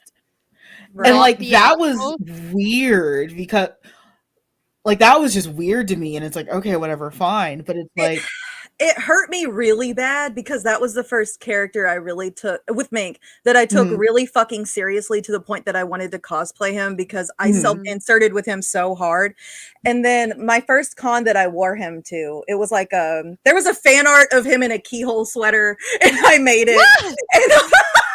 And I wore it to this con, and this was back when Dramatical Murder was really fucking popular. Oh my god! And people would do that. They would walk the fuck away from me, or I would go up to somebody for a picture because I'd see like a really pretty fucking Noise or a Clear or a Co, whatever, Alba, and go up to them like, "Oh, can I get a picture with you?" And they're like, Or no one told me no, cool. But I think they were too chicken shit to tell me no. So and I feel like there's something about, like, specifically with his character that, like, people were really, really quick to just dog what he did, especially, you know, especially because the series and the fandom were so heavily pushing that Suichi Yuki agenda. Yeah, because it's the actual canon agenda and it's beautiful. I'm just and that's valid. That's valid. That is valid. How you're apologetic for Yuki, other people can be apologetic for him. Oh yeah, absolutely. So, like, no, by no means do I think Carola's the problem. Carola's not the problem. You're not the problem. Like, yes, Carola's not the problem. I want when I tell you, I want you to do your gravitation panel so fucking bad at CitrusCon. It was glorious. I'll do it. I want it so bad. And I will be there in the back just holding a Takiyago. I've never in my life, other than myself, seen someone break shit down that much. Oh, and it was novel. It was novel to see somebody else psychoanalyze shit for like a fucking hour. It's amazing. Carola and I did a gravitation episode, and I say this like not to sound like an asshole, but just because like there are very few people that I know that care about gravitation in the way that I do. So it's like nice to meet other people. Yeah, and then Carola, like the holy trinity of gravitation. Yeah, and then my very Carola, first cosplay was Suichi. One of my very first cosplays was Yuki.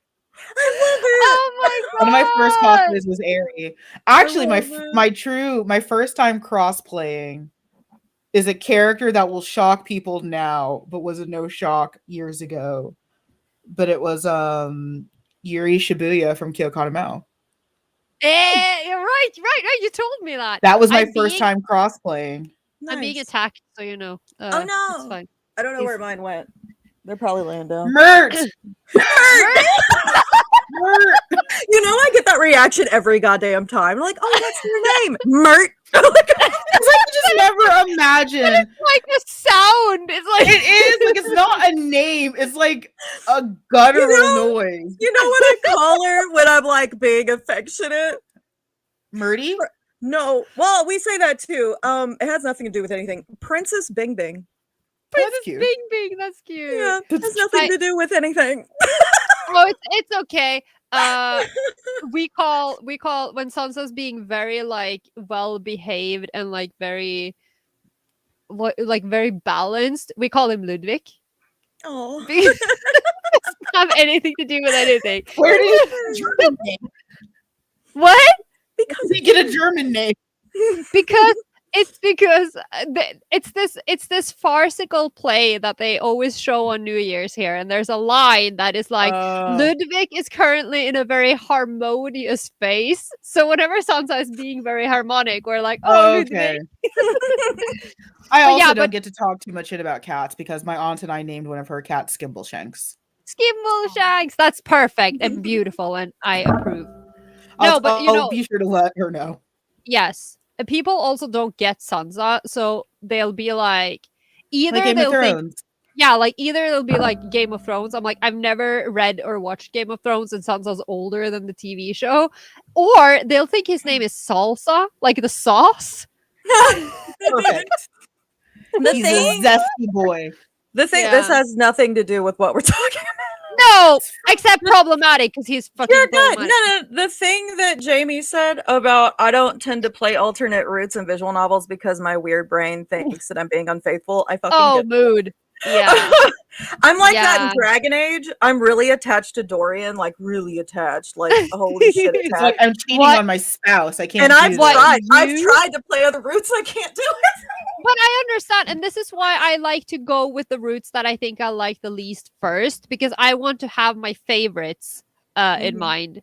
But then sometimes you get surprised. you know? Yeah. Like when I played oh my god. Togai no Chi. I replayed it because I played it at some point in my teens, but there was something wrong because this was wasn't an Yeah. official game, and Yeah. it was glitched and I didn't get through it. And I only remembered when I stumbled upon it replaying the game, the screwdriver scene, which I viscerally hate him. Oh, His name I is hate him. Keisuke, I and hate oh him. my god. I hate him so much. Anyway, Buddy. I thought that because everyone was always talking about Akira and Shiki, right? Mhm. So I was like all hyped to do the Shiki route, and then I actually ended up liking what's his name, Rin, the Rin route most. The Yeah, little Rin's blonde. my Yeah, favorite too. Mhm. yeah. His route was my favorite, and I didn't expect that. I played that like I in the didn't either. middle, and that was so wholesome. That's like- one of the main reasons to not go into characters for aesthetic. Because Yeah. I've done that a lot. Because I thought Shiki would be my favorite too, and no, Yeah. No, and No. like I mean, he's a beautiful man, but also my dude. Without spoiling anything, his ending is very lackluster. It was very It's a thing. yeah, no, I liked it. But yeah. Did you have Rin's anything else on Aizawa? No, he's very pretty, and I think He is very pretty. I will give you I that. think he deserves more credit than he gets. I mean, As a Peachie and I Thomas can fan, I can't talk. Yeah, yeah, Not talk. No, I love I love because that man. I love Shuichi so much. I can't like Aizawa, but I respect Right, and like, the fine. idea. yeah, and And- that's totally fine. Like, And like if I saw an an Usk group cosplay, I would I would die. scream. Like I would Oh my freaking- god. I would Oh my turn God. into such a fangirl. I'd be I like, would- hello. if I saw an Ask group, I would froth at the mouth. Oh I my know, God. right? Yeah. Texas, I there's feel a like you're the place difference. to do it. Don't let me down. And if I was in Shuichi cosplay, I would seriously be over there like fucking step on me. That'd be the funniest thing. I'd love that. I'd adore Something- that. Something I like about people like us that like the fucked up characters, we're way Mhm. more tolerant of the characters Mm. we don't like. So Yeah. you can like the characters that we don't. I don't give a fuck. Like Well- if I still see you at a con, I'm gonna go up and fucking talk to you. Yeah. But I think so much of that is just because when you like the one thing that no one else likes, Mhm. you do kind of I have a very love-hate relationship with like terms like gatekeeping because I was Yeah. gatekept like a motherfucker growing up in Dallas as a black biological female. People have been assuming for years that I'm a part of this dubious long con, that I don't really You like are anime, that I the don't really like champion. comics, that I don't That's really bullshit. like cosplay, that I'm only doing it for male attention because I cosplay Taki Aizawa for male attention. I'm cosplaying Taki Aizawa for male attention. I'm cosplaying I'm cosplaying Kurose from 10 Count for male attention. I love that. Yeah, that's for male attention. Of course. You know, Because but then, yeah. but so much of that also made me the fan that I am. Oh yeah. Where there's really not a lot that you can say that's actually going to upset me. Yeah. There's really nothing that you can say to me that's really It's going to all been like done before. make me want to fight you. I'm just going Yeah. to be like, "Oh, you like that thing? Cool, be free." Cuz I've been Same. liking the wrong thing for years. Yeah. and I also think, you know, even if you viscerally hate the character, I think we still have, you know, the brain cells, frankly, to respect and care about the people who like them. Like, I don't Absolutely. care if, you know, I have friends whose favorite characters are the characters I hate the most in the entire franchise, and we're still great friends because, you know, why would I want to hurt my friends deliberately? Why would you want to attack them? Like, it's a drawing on a page. Like, if you want Right. to simp for that character, you know, go ahead. Like, look at me. I'm trash for Tamaki. Like, who am I? My favorite character isn't even on the friggin' screen most of the time. I don't get to talk about anything. I'm trying to imagine what you really need to apologize for with Kaiba, because he's a brat. But he's not like, I mean, except for the time he threatened to kill himself if Yugi didn't play a card game with him. Oh god. And that the was time just- that he's built a space platform so he can go back in time to ride Optimus Dick. There was that. That was just him being an extravagant gay. Come on. Yeah, like, Sounds that's awful. just a guy going through gay stuff. The thing I hate about that kind of shit in particular is people want to hate on these characters without being like, oh, that dude needs therapy. Like, we don't go like into the why. We just go into you're fucked up. And they were talking about Bing He too. I am apologetic for Bing He to an extent, but I also empathize with his bullshit a lot because I'm married to a Bing He. Would they do some of the shit that he did? Not to that extent, but like, they're in essence the same fucking person, and I get it. And when I read that book, I was constantly sending them screenshots. I'm like, dude, it's you. It's you. Like, But holy it's like, shit. I mean, incidentally, because, you know, we're out here talking about how our problematic favorites need therapy. Yes. In my case, the only character at the top of my head that I don't feel like everyone hates him, but I do feel like he gets a lot of hate. And he is the therapist, okay? Oh! I mean, the one character I can think of right now is Kuroseriku, right? And again, and I love it in the old episode when I listened to the episode from the old show when Amanda was talking about 10 count, and you were like, it's not a fucking manual, right? Like, It's not a manual for how a therapist should be interacting with his patient. No.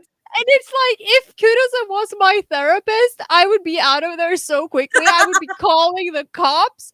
But I'd call everyone. But the thing is, first of all, he's not my therapist. Okay, he's that Twin's therapist. He's not even Shirotani's therapist, really. No. They just randomly meet. It's not like he was hired to take care of him. He just decides that, you know what, I'm gonna cure you in this highly nonsensical, very much non-approved way. I think they state that too. They do. Yeah. I think it's funny that you mentioned that, and I kind of want to loop a thread in there. Is one of the things that I do remember hearing in like anti-circles gestures is that a lot of people that say they like problematic content that is inconsistent. And it's like you mentioned Kurose, I hold the same standard to Hattori in Fruits Basket, where I think he's a terrible doctor and shouldn't be seeing anyone. That doesn't mean that I don't want to marry him. I mean, because I love him. And I've loved him all my life. Yeah, and we talk about context a lot. And I'm just gonna, like, if the context is I'm going into the therapist's office to deal with my anxiety, and he's like, drop your pants. Yeah, and he has his dick out. Yeah, and he has his dick out. That's a crime. Yeah, that's a crime. But if I run into him, and I'm a man, obviously, because I don't want to sleep with Kurosa as myself, and I run into him somewhere, and he's like, "You're hot. I want to treat your illness." I'll be like, you know what? Yes. I don't even think that I would let him treat my illness. Like if I'm imagining how he met Shirotani and it's like, I can cure you of what is wrong with you, I'd still assume he'd have his dick out. So I don't think I'd listen to him. Like there's no part that doesn't sound like you're not going to have your dick out. No, and I mean, obviously 10 count has a lot of issues that are like, okay, that's maybe not the best way to go about anything. But the thing is, it's fiction. And like I said in the main episode, I will go to great lengths when I like a character or I like a pairing. I do that whole suspension of disbelief thing where I'm like, but it's BL and I know that these two are supposed to get together. I know they're supposed to get it on and I think they're hot and I love the drawings and I love the mangaka. I'm just going to roll with it. And then I will, if there's something there that I don't like, I will acknowledge that, okay, maybe not great, and kind of block it out and focus on what I do like. And that's just how I cope with these things. And again, I don't have any trauma of that kind, so maybe it's easier for me. Like I absolutely understand if you do have some kind of trauma that makes it hard for you to enjoy 10 count, or if you just find yourself at some sort of moral high ground where that's just not for you, and that is totally fair. But if you do think it's hot, it's fair and it's okay. I want to get to this statement first. 10 count for me, from what I've seen, seems to be a strange but handsome man walks inside your work here, and everyone's like, "Sure, yes, correct, that's what happened." Yeah, it's like that one episode of Seinfeld when Kramer starts working in an office, except very differently. Are we comparing 10 count to Seinfeld? Yes, I am destroyed because I've been watching these videos of these people who put like. They put like Twin Peaks music over Seinfeld scenes, and it's the funniest thing because it just gets crazy. And I saw that scene the other day, so I was thinking about it. Let's see. It's the rottenness in their hearts of all Fujin. Hotness. Yeah. Yes. Thank you, Jamie. I feel seen. Yes. I want to say this also, and I'm sure that you guys will probably echo what I have to say. One, it's assuming that people that indulge in problematic content aren't looking at this critically. Again, we talked ad nauseum about this in the main episode. And two, I kind of want to go in a little bit more into what Peachie had mentioned about the reasons why someone may like a problematic character. And I definitely want Carola's input on this as well, as I know you'd said, and I know this from our history together. I didn't have a way to say that didn't sound exceedingly gay. I don't know how else to say that. But the statement of, without trauma, apparently it is still okay to like these characters. Yeah. I remember, and this is not an original take to anyone who's listened to the show before, but I remember I felt so seen reading Twittering Birds Never Fly and Yashiro. I felt so seen. Yeah. And it was a crushing moment to realize when I got to the end of Don't Stay Gold that I was like, that's not a good thing. I spent a lot of my anime career going through I went through it first with Yuki Eri. It's like, oh, I really connect with this person who felt tremendous loss and then had to grow up way too quickly and then coped in the absolute worst way due to obvious sexual trauma and emotional distress. I wonder why I relate to this character so deeply. That exact thing is me and Jingguang Yao and MDZS, or Grandmaster of Demonic Cultivation. Same fucking thing. And people despise him. And everything about him in some way is relatable to me and my trauma in my childhood and what happened to me and how people treated me. All of it. And then when people shit on those characters, it feels like they're shitting on me. Yeah. And it hurts. It hurts. It hurts in a way that's hard to describe. And I think it's important to mention that despite it hurting, when Carola says she hates Taki Aizawa, I'm not upset about that. Right. When anyone says that Twittering Birds is problematic for the actual parts that are problematic, not just the fact that Yashiro is a whore. That's not the reason this manga is problematic. Okay, that's some fucking purity culture bullshit. Listen, that's just slut shaming. If Yashiro wants to be a whore. When people are like, oh, it's problematic because it's depicting someone with trauma as being hypersexual. That's how some people deal with trauma. Some people. That's a literal real thing that happens to people. I mean, it's interesting, like, oh, you wanna be so puritanical and morally superior that you're gatekeeping how other people should deal with their trauma. Like, Yes, he shouldn't keep his legs open yeah, so much. He should go see a proper Christian doctor. you Okay, know what some he people should don't do? have the fucking money for that. Okay, Like, but you know what? What if Okay, but Yashiro just went to see Kurose? I'm sure he would help him. I'm sure sidebar, I think Kurose's too young.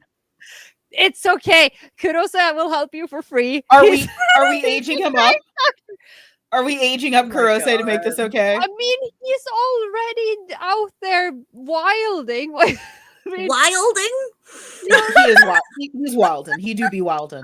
I don't know. I Okay, feel My it'd be brain great. doesn't like the idea of Yashiro trying to fuck Kurose. No, but Mostly just because I feel like he wouldn't go for it, or he'd go for it too hard. He does not need to do that. Sarah, run away. The shit about Christians, 1000%.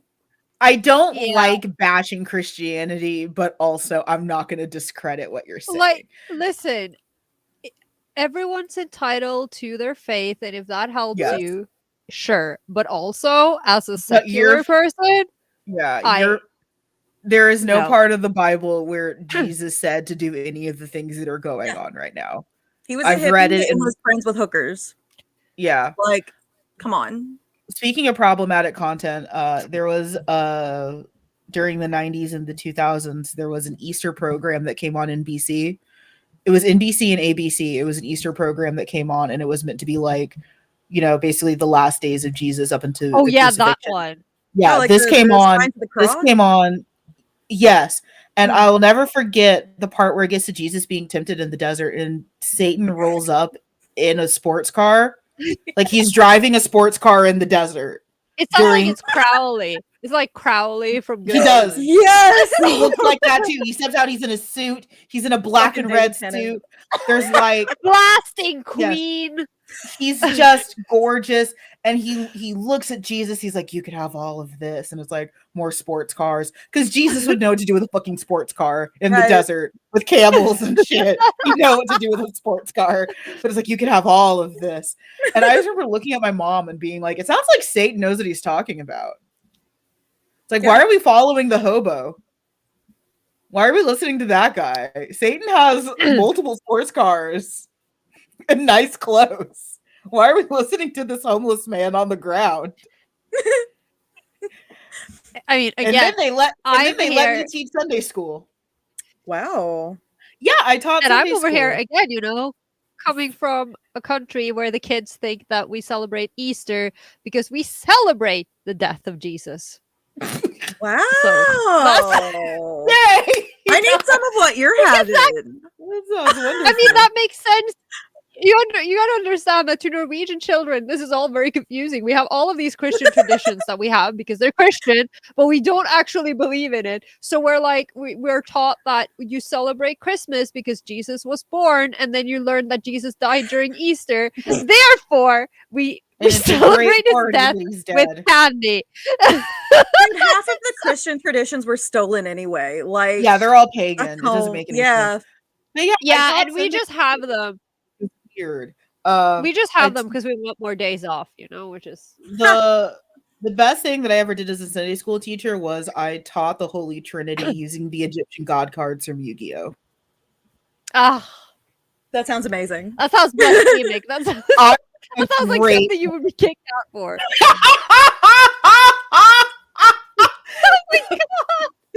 But that's the thing that should have had you removed from the church. I also feel about relating to questionable characters, the amount of which Kylo Ren, that's the one. Okay. Is something that I did not need to be interrogated about on the spot. Okay, yes. What kind of classes are you taking? Yeah, what first kind of of class? I have to What? Ifta. What does that mean? It means like whoopsie. Ifta. Oh, that's cute. And we use it for everything. So it's like you drop something, ifta. You crash into something, ifta. That sounds It's kind of so like cute. the Norwegian. It's kind of like the Norwegian sorry, which is literally just we just say ha, which is like it's the same. It's like what? What did you say? Excuse me, I couldn't hear you. Oh, I bumped into like all of that. Ha. Welcome to Norway. We're I doing love great. it. Yeah. Flights to Norway are exceedingly expensive. Yeah. I wouldn't come here now anyway. It's fucking freezing. And now we don't have any daylight for the next 6 months. So But I think that there's something in that of just like the amount of times that people that like questionable characters, problematic characters, like immediately like interrogated about it. Because like yeah. Carola likes Suichi Shindo. There's no like, oh, Suichi, I do not like. Is Peachie frozen? Peachy froze. Oh Peachy no, will we be lost back. Peachie. Peachie will be back. Peachy will be back shortly. I promise. Let's see. Let's see. Show on stream. Yes. Welcome there back. you go. I told you it would happen. No, you did fine. Everything was correct. Why is configuration terrible? What are you doing? We're having a because good time. What is No. happening? Oh, I have no idea. Better. okay. So now you get to be the main character. Congratulations. I don't want to be the main character. There, fuck. Bye. I enjoy being sandwiched between the two of you. No, No, I moved it. okay. No, it's better. Now we can sandwich our guest and who is Yeah, over- see, okay, whatever. I know what I'm doing. I'm a professional podcaster.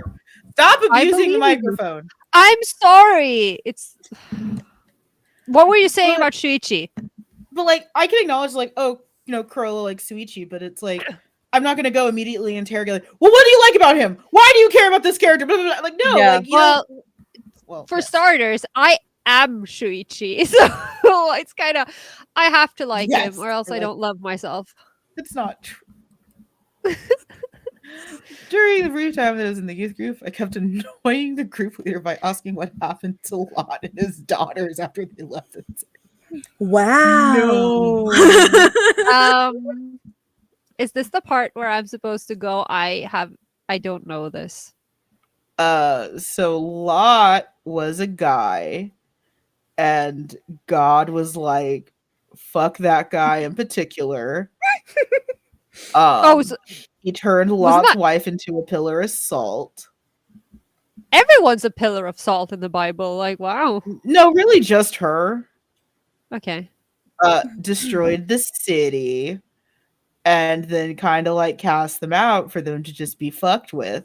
So it's a great question of faith as to what happened to Lot's wife, because really Lot nor his wife did anything outside of exist, and God just said fuck that guy in particular, which does is that a a lot. lot. Yeah, which is a lot of Christianity, is God just like fuck you, fuck your favorite color, fuck your favorite Yeah. vegetable. I've It's a sort of test. noticed. But then I'm like, isn't Wife. it but that's the Old Testament. Isn't it? It is, but he keeps doing that. Okay, plot twist. If you stand God, you are also problematic. Because You apparently stan God. I can say that. I'm from a secular nation. I'm a I Okay, stand Being God. from a secular nation is not diplomatic immunity. You can't just say I'm from a secular nation. listen, Love it. I know my God exists, so I don't care about anyone else's religion. The story of Cain and Abel made me cry as a child, and I got yelled at. They That's yell at amazing. you for getting okay, that's Well, because you're not supposed to be upset, because obviously God's will happened. Oh, we got a Oh bot. look, we have a spam bot. Ooh. my God. Don't you just love spam bots? Let Yeah. That's me like- do something about that. That's really the first. fast. I think we haven't had one since like our first stream or something. Yeah, we really haven't. Like, I'm impressed. I'm almost a little excited. I know, me too. We're real YouTubers now. Yeah, we're real Wow. YouTubers now. Wow. We did something. I'm very, very proud of us, guys. Good job. We got us. We got a spam bot. Woo! I had to log into YouTube to fix the problem. Good job. Yay. So well. Good thing I didn't have to log in because that takes 10 hours. But yeah, I'm not wrapping up. I'm just saying, if you guys have any questions, comments, concerns about the show, please feel free to bring them up. I maintain that I made a great decision, and by I mean Carola and I.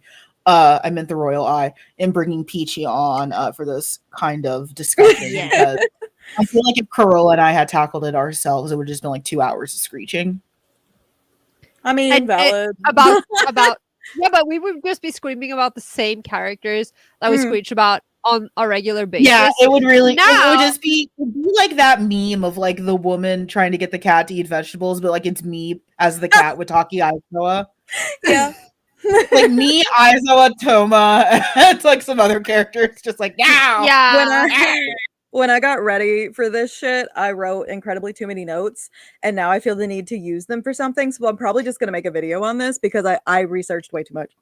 I get hyper focused and then I do too much. I love your research, though. Yeah. Allow me, Carola's simp corner incoming. Oh, I enjoy. What? Shameless self-promotion. I have a new survey on this that I'm trying. Yes! Okay, the problem is my audience is very specific to like people that get hated on, but for statistics reasons, I really need people that don't get hated on. And I don't have many. Okay. So like give it to your normie friends.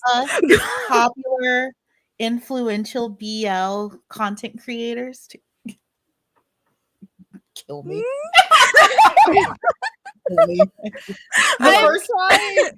The first time that I had to acknowledge that I had like any kind of reach, I was speaking to a friend of mine who's like a major BL like businessman.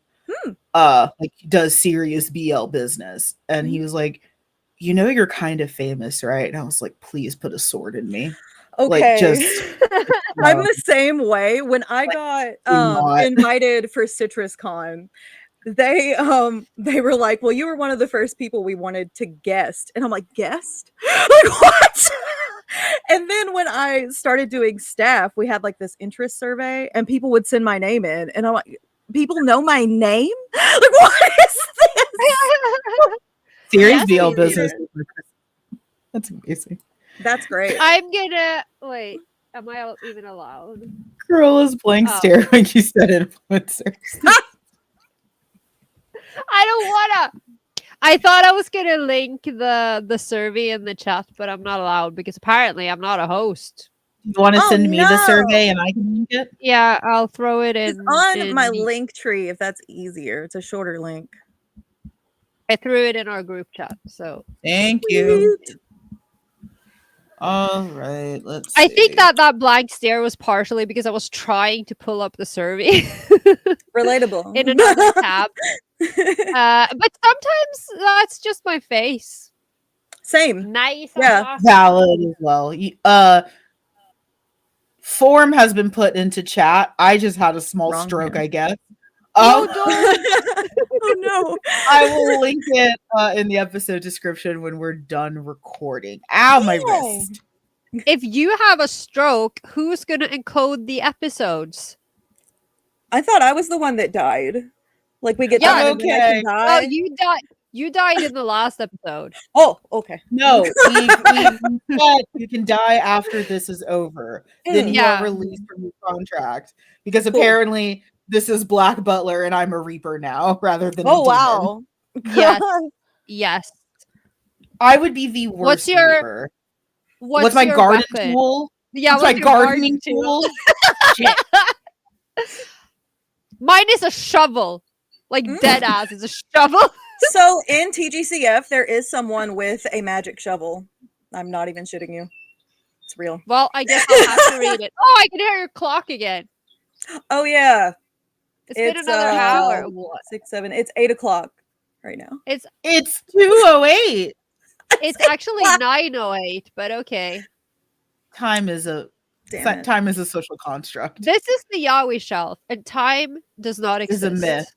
See, Time is a see, myth. you can I just let me just bring us back to the main topic of the entire Yahweh shelf. Let me bring us back to gravitation. Oh, Tokyo Koatai. I want to transcend time. Congratulations. We did it. that's great. Carry on. Yes. Thank you. I I have guess, officially I peaked. guess if I had to be a Reaper, it'd be like a tiny axe, like a little hand axe. Oh. I would never be a Reaper unless it means I get to fuck William. William? Okay.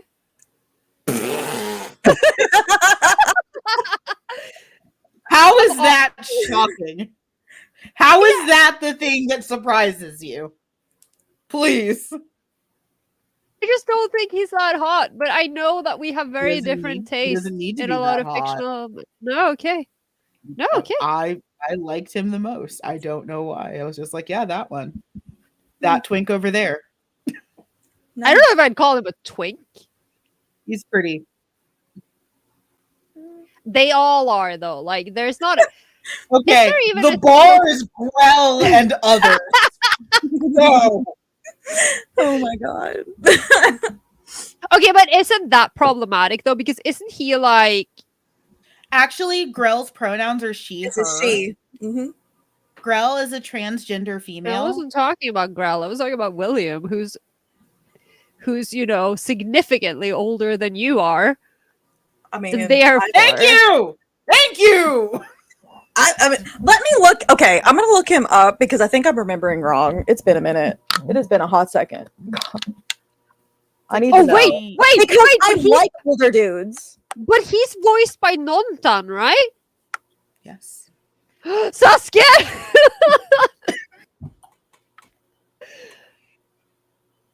Why are No. Oh no, he's fucking hot. Thank you. No. Okay, so my favorite's Claude, so I get it. I get it. I Okay, was now- thinking of Beautiful. Claude first for whatever reason. No, I think no, Claude and no. William should just No. what? No. No, As he's a hot. as a very long time, Sebastian, please no Claude anywhere. Maybe But this I was know how covered you feel. earlier or last week, but if we were playing as the Anti's advocate for a bit of role play, what would Ooh. we actually define as problematic content, and what is the hypothetical harm? Why are you screaming, huh? It's because we were trying to play Auntie's advocate. Okay, I think this is a great question. Oh wow, Alright, okay. I am very okay. This is amazing.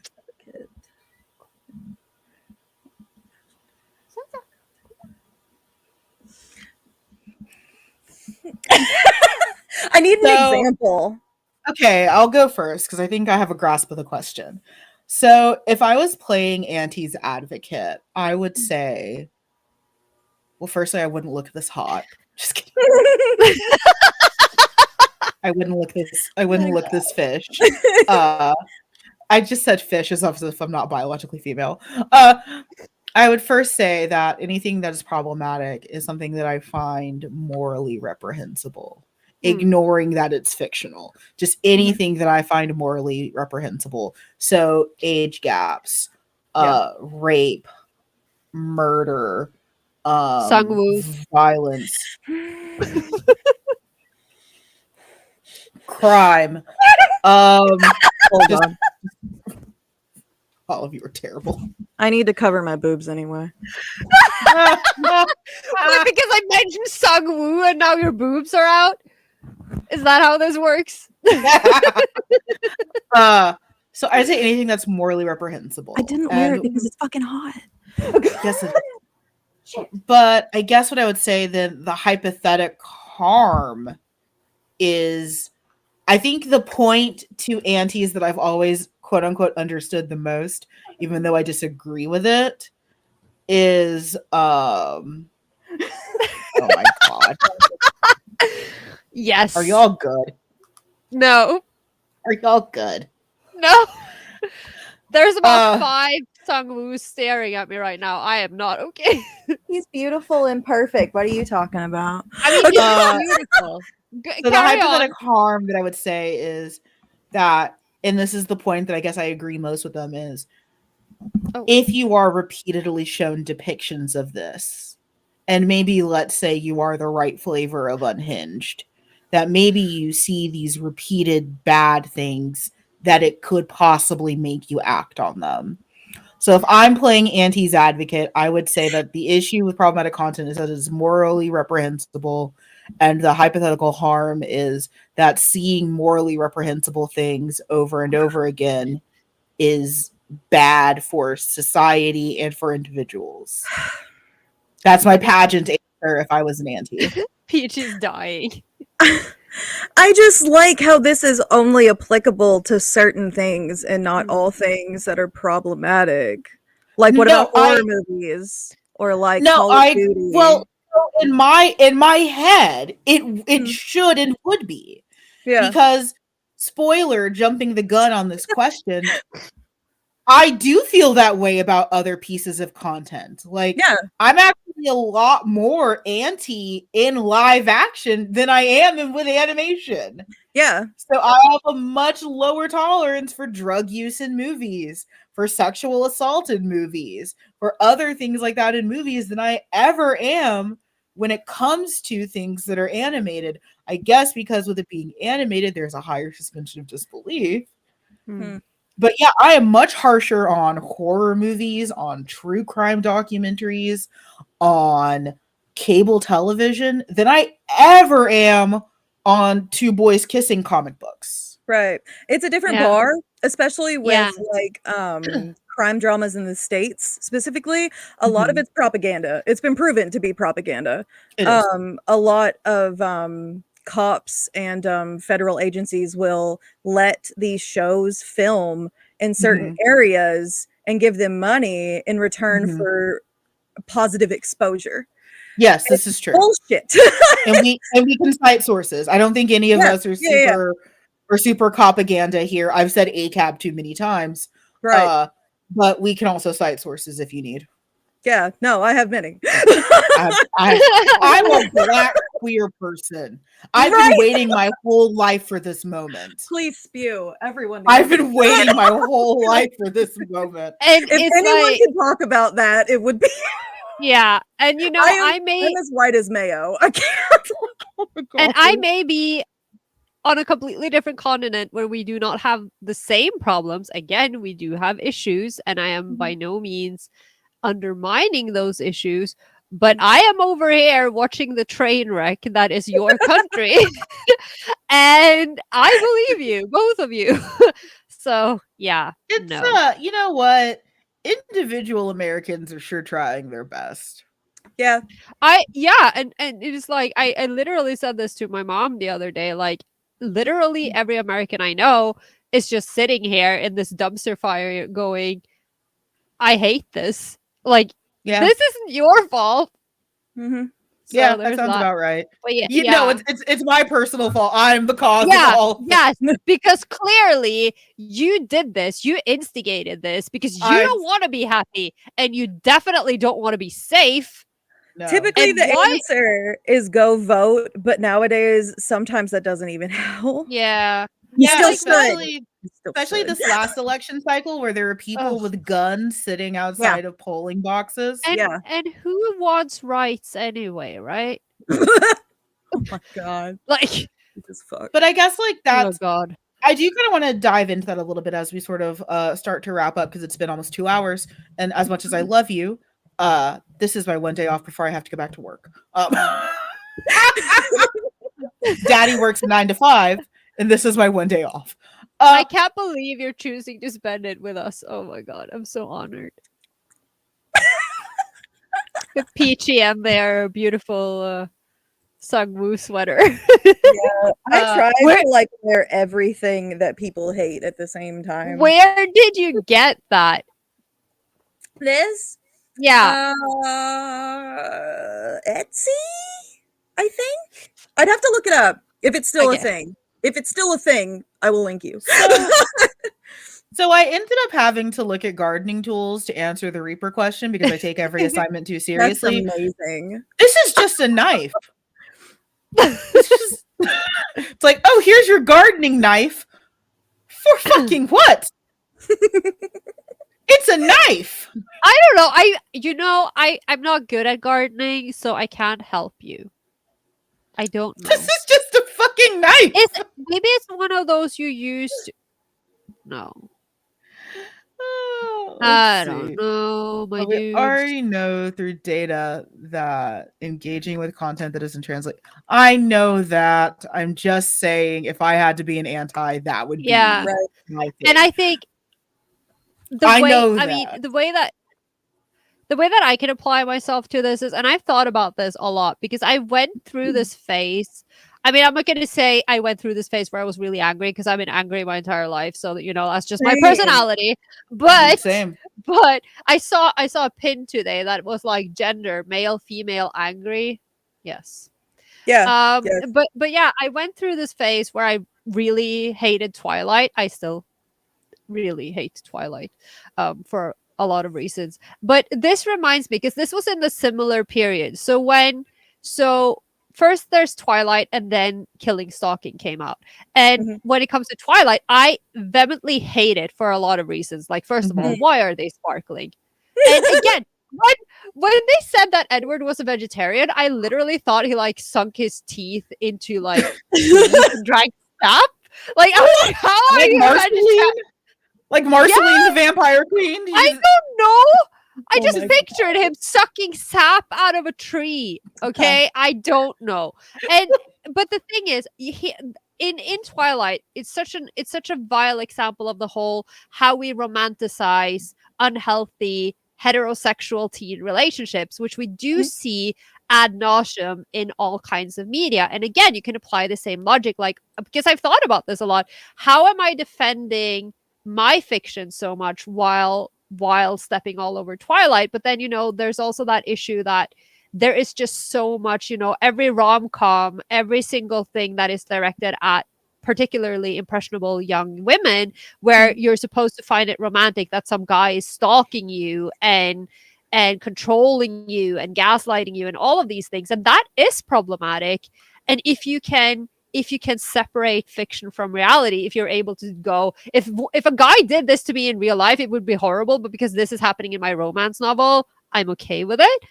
And then in this, like in a in the same kind of period of time, Killing Stalking became popular, and I was really I didn't like it at first because I felt like people were romanticizing it, and I was like, this isn't healthy. Then I actually read it, because, spoiler alert, I hadn't read it. I just saw people talking about it. I read it. It's a fucking great story. It is so good. It is terrifying. I thought, that scene with the apples, like when they're in the car, I thought I was gonna have a fucking heart attack. Like, I was so stressed the whole time. It's so good. And so I can sort of understand where some of these concerns and ideas are coming from. And I guess that's kind of like how I can play anti's advocate, because I have been thinking about it. I've had similar thoughts, but also it doesn't really add up. Peachie, looks like you have a lot of thoughts. Yeah, Peachie was like, I'm dying. Looks like you're about to yeah. Please take the baton. I have no idea what I'm saying anymore. No. You have many points. Where was I going to go with this? I think the problem in when you're consuming content like Twilight, Killing Stalking, whatever, is whether you're self-aware or not. If you're into Edward fucking Cullen because he's a fucking great guy, where is mine? No, don't promote that. That's dangerous. That's actually dangerous. I don't tell people to go fuck Songwoo. Like, don't do that. Oh my God. No, I don't do that. No. Self-awareness. I know that my obsession with yanderes is not exactly the best thing. Like, you don't promote that. It's oh no. For once, it wasn't me. I'm confused. Bye, Amanda. Where'd they go? Oh, They God, were so. what do I do? They were sick of our shit. This is what happens. We talk too much about Songwoo, and now now it's just you. Oh, now I'm back. Okay. What the fuck? Everything was what the hell? Are we playing like musical chairs? Like what is that? Started talking about Song Woo and then Apparently, this is what happens if we go over 1.5 hours and we talk about Sangwoo. Everything just goes to hell. If the Yahoo Shelf runs for 2 hours and we say Sangwoo 3 times, the whole thing will just crash. Okay, let's see. Showed up late. Will there be another streams about this topic? I think a focus on illustrations, art, and how these characters or scenes of problematic content are depicted would be interesting. Honestly, we could have an entire separate show just talking about problematic content. Yeah, that's definitely that's something I'm open to discussing later, with or without Peachie, and I don't say without like callously, just like the nature of shows. You also have things to do. No, I don't. No, you have things to do, Peachie. What was it you said before we started recording when you were like talking about how you had so many things and no time to do them? Yeah, I wish there was like 48 hours per day. Yeah. I have so many things to do. I went to a meeting the other day and we did like this get to know each other thing, and everyone had to say what kind of superpower they wanted, and like a bunch of them were high schoolers, and they were like, I want to stop time so I can do everything. And I'm like, this is a very valid point. I was gonna say teleportation, but actually I agree. As someone who gets overstimulated very easy, being able to stop literally everything until I get done with something would be so fucking great. That would be really nice. I'm now sad because I can't do that. Right? That is now my answer to the superpower question. Oh, God. Yeah. Apparently the kids do know some stuff. They do. I was trying to figure out how to rewire my mic. Everything is fine. Yay! Okay. So yeah, I'm definitely open to having these conversations more. I think that's actually something that we can dip into a little bit as we're wrapping up, because it has been aforementioned 2 hours. I think one of the biggest issues that comes into illustration and art, it goes back to that framing problem that I'm always harping on. But I'm also going to go ahead and wave the flag like Poncho's Mexican Buffet, that has a problem. You know what a Poncho's Mexican Buffet is. I'm dying. What? You know what a Poncho's. So Poncho's Mexican Buffet is exactly as it sounds. It was a Tex-Mex buffet in the United States, and their gimmick was there's a little flag on your table and you raise the flag when you wanted more, and the slogan was raise the flag when you're ready for a little more Poncho's Mexican Buffet. That sounds so racist. Yeah, it is. Oh my God. Have you ever heard of a Mexican buffet? But it was delicious, and like it was my childhood. Yeah. Have we ever had a Mexican buffet? But it was delicious and very much my childhood, and I loved it. We have Chinese. The flag was the Mexican flag, so you'd raise the little flag, and people would bring you more like tacos and tamales and stuff. I need you to know that in Norway, we eat taco on Fridays. Like everyone eats tacos on Fridays, but I think the Norwegian tacos probably are nothing like the tacos that are actually tacos. We don't have tacos. We don't have Taco Bell. We don't have Chipotle. We don't have any of those things. We have like these kits that you buy at the store, and we put in mincemeat. They don't look that bad though. What, you looked up Norwegian tacos? Yeah, because my brain thought it was like a Norwegian bus stop, where it sounded like another sex thing. Oh my God. Where it sounded like another sex thing. Yeah, Amanda invented a new sex position recently. Jesus fuck. The Norwegian bus stop. It's kind of hard to pull off because you need to be like 2 meters away from each other. But so you need to have But you need to be well endowed. There is a lot to be said about how art impacts in this stuff, because so much of it is depicted as beautiful and sexy, and look at these people who just happen to be doing something that's very, very bad, but it looks very beautiful. And I think about that a lot when it comes to like Nakamura Asumiko, because of course I think about her, but I think about like Jano Subete. So much of that ended up being hard to stomach, not just because of the content of it, but because of how gorgeous but graphically it was depicted. Yeah. I think a lot about like In These Words, which again, gorgeous but graphically depicted. And especially with sexualized violence, yeah, it do hit different when it's beautiful. There are some great video essays on romanticizing sexual violence and like true crime shows in the West. Like Law and Order loves to sexualize dead women. Absolutely loves to sexualize dead women. They're all splayed out like whores. They're all naked. They're everything that is used against them is phallic. Um I'm in the middle of watching Hannibal for the first time, and Sexualized like violence. so fucking much, like 90% of the show. You get I love sexual it. violence. I love it. You get But sexual violence. You get sexual violence. But it's But it's like, hard. I was talking about Twin Peaks earlier, and I by no means am no huge Twin Peaks buff. I watched the whole show for the first time a few years ago. Pro tip: don't watch all of Twin Peaks in 1 week because your brain goes completely yeah, no, and then you hear Yeah, the that music all sounds the like time. yeah, that sounds like an awful idea. Can confirm. Yeah, yeah, girlfriend was sick with the flu, and so we were just like, yeah, let's just watch Twin Peaks. Yeah, but yeah, Laura Palmer, because like the entire world was obsessed with her, and and she was beautiful, and it was this whole like it's not obviously it's not as explicit as a lot of sexual violence found in a lot of modern true crime shows, but that whole thing.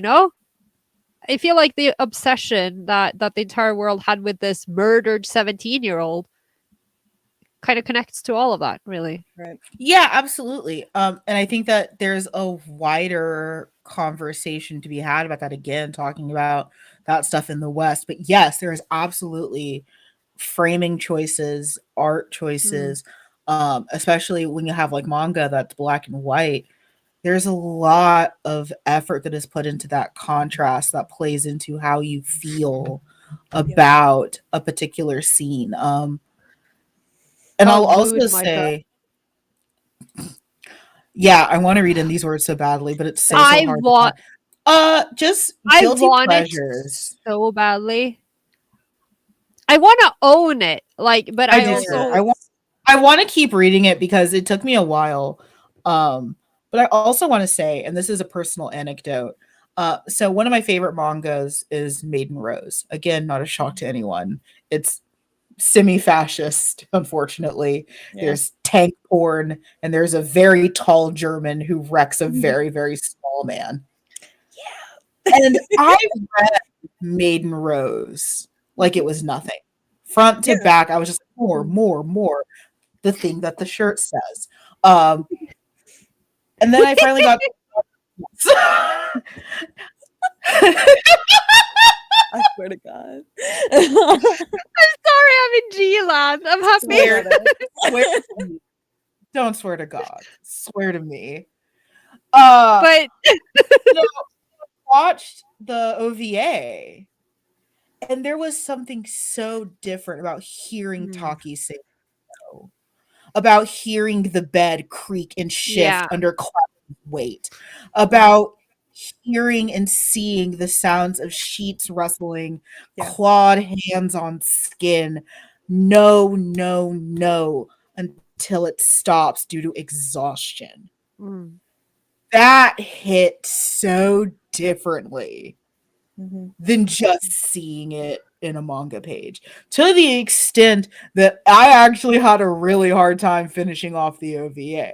And this is something that I had read cover to cover easily. And it was no less rape because it wasn't animated. Yeah. But it was and this is how yes. No, that's why a lot of these, these BL animations that we considered classics, because let's face it, we didn't have anything. We talked about this a lot, but if you think about them, even if a lot of them weren't even aesthetically pleasing, but Maiden Rose, Boku no Sexual Harassment, oh God, what is it? Ai no Kusabi, right? They're all it's like rape and slavery and people are chained up. But I really didn't like Aino Kusabi, and I've never read the manga because and then I started watching the remake and I was kind of enjoying it, but then they canceled it. So Yeah. Yeah. but it's like it hits different because it's so I'm just not able to enjoy it when it's overt like that. And like you that's can't ignore it. right. When it doesn't just filter into the background. And to get a little bit metaphysical, that I had allowed myself to let rape become background noise. Mm.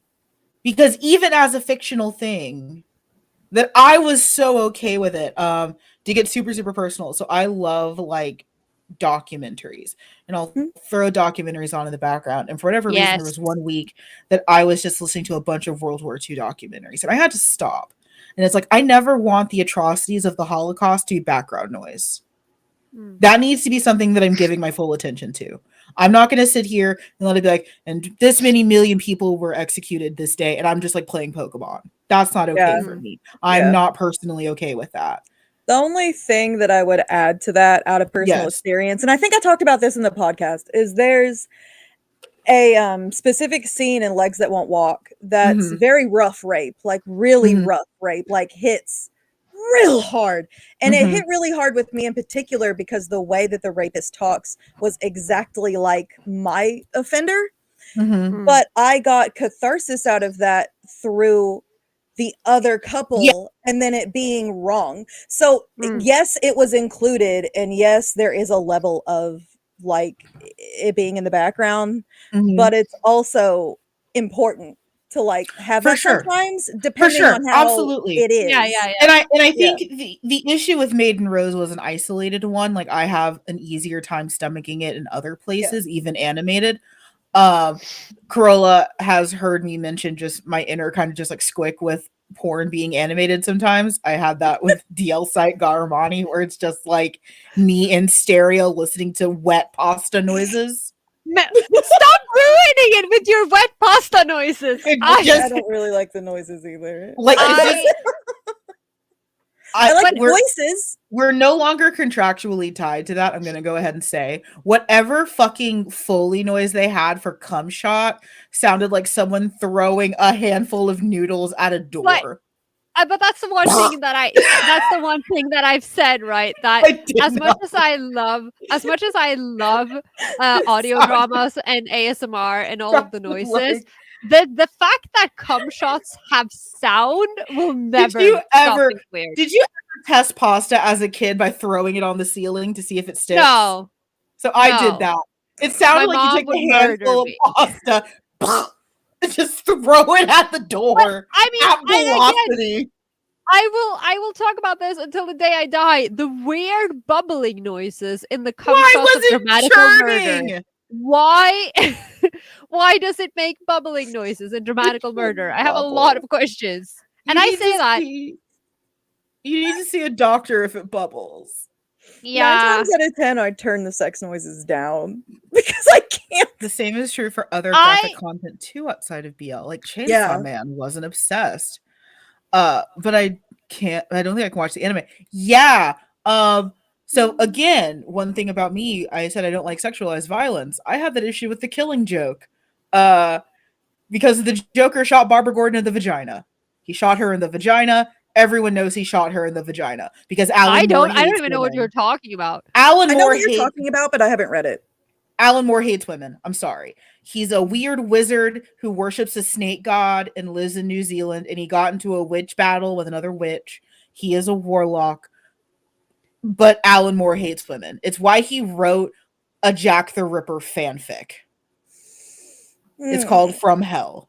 He does not like women.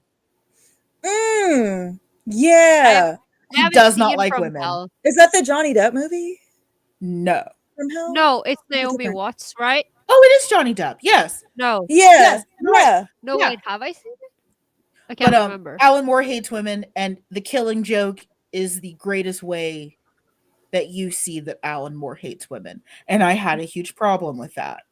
I had a huge problem seeing, and again, had read it because of course I had. I was one of those edge lord guys for many years of my life, and then I watched it, and he shoots her in the vagina, and it's not okay. Mm. But again, going back to the whole like the ASMR and the audio dramas and things, like it really does hit different Fair. for some of us. Like that's the Yeah. thing, because we all have different boundaries. We have different Indeed. things that we can Right. tolerate or not. Absolutely.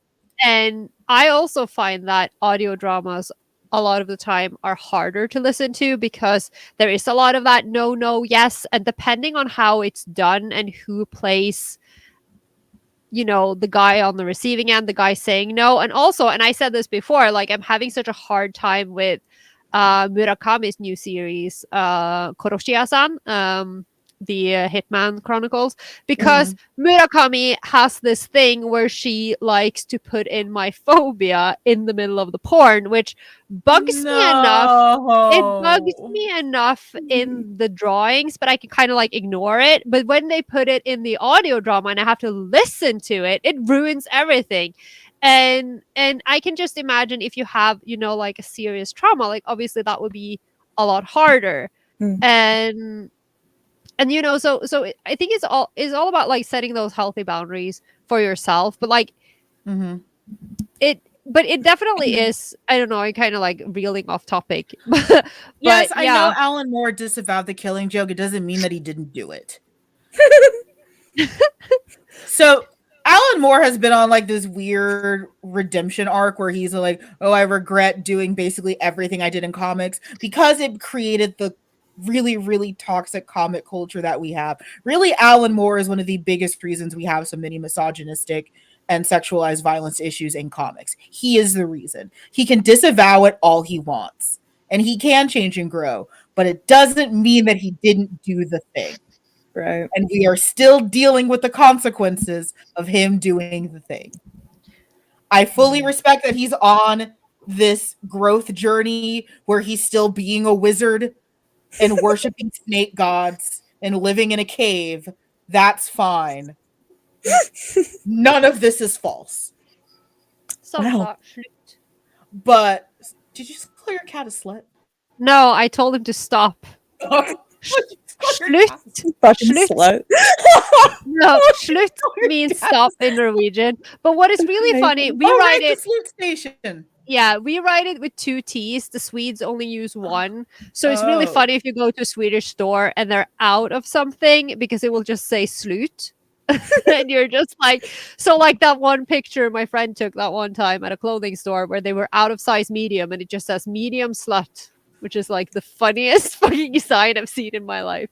But yeah, no, and I was thinking, again, how we detach things in art versus, visual, audio and visuals, moving visuals. And I was thinking, because Killing Stalking is getting a live action adaptation. It might or it might not, because Korea exploded after that was announced. It actually got leaked. It got leaked and then Korea lost its goddamn mind. So I don't know if it's going to get it or not, because there was a rumor that it was getting an animation too, and that got like that's probably not happening. I kind of hope that it does, just because I want to see how they do it. Because, as far as like dark, spooky fiction goes, I would love to see it.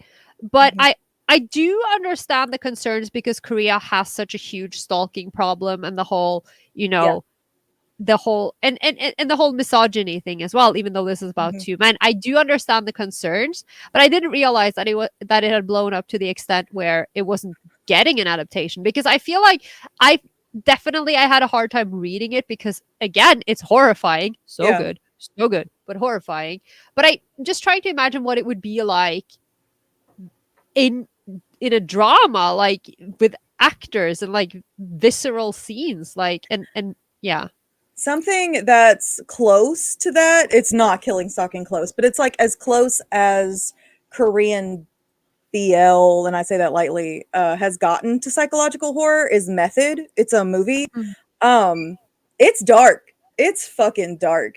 And I'm surprised, and granted, I haven't researched this. They might have lost their shit, but I'm surprised that it's not more like looked down upon because it's fucking dark. Hmm. Like it's good. It's good. I liked it. The ending is twisted, but I liked it. I liked it a lot. Oh, you like twisted things. I like twisted things. I'll look it's it only up. kind of gay because like the and the huge age gap. So if you don't like age gaps, I would like, stay away from it. But like the guy that's stalking the other guy is just. It's almost grooming, and it's weird because the one grooming is the younger one. It's like it's a thing. No, I'll They look it have up. the potential to make something like Killing Stalking because that got made. Yeah. And I was thinking of things like, I mean, I Yeah. haven't watched it yet, but like Beyond Evil and what's Mhm. that other one? Because I have them on my list, I just haven't watched them yet because I am in Thai BL hell and I can't get out. Strangers from Hell too. Yeah. Yeah, that one isn't like gay, but it might as fucking well be. Yeah. That was the Jamie- vibe I got. Yeah.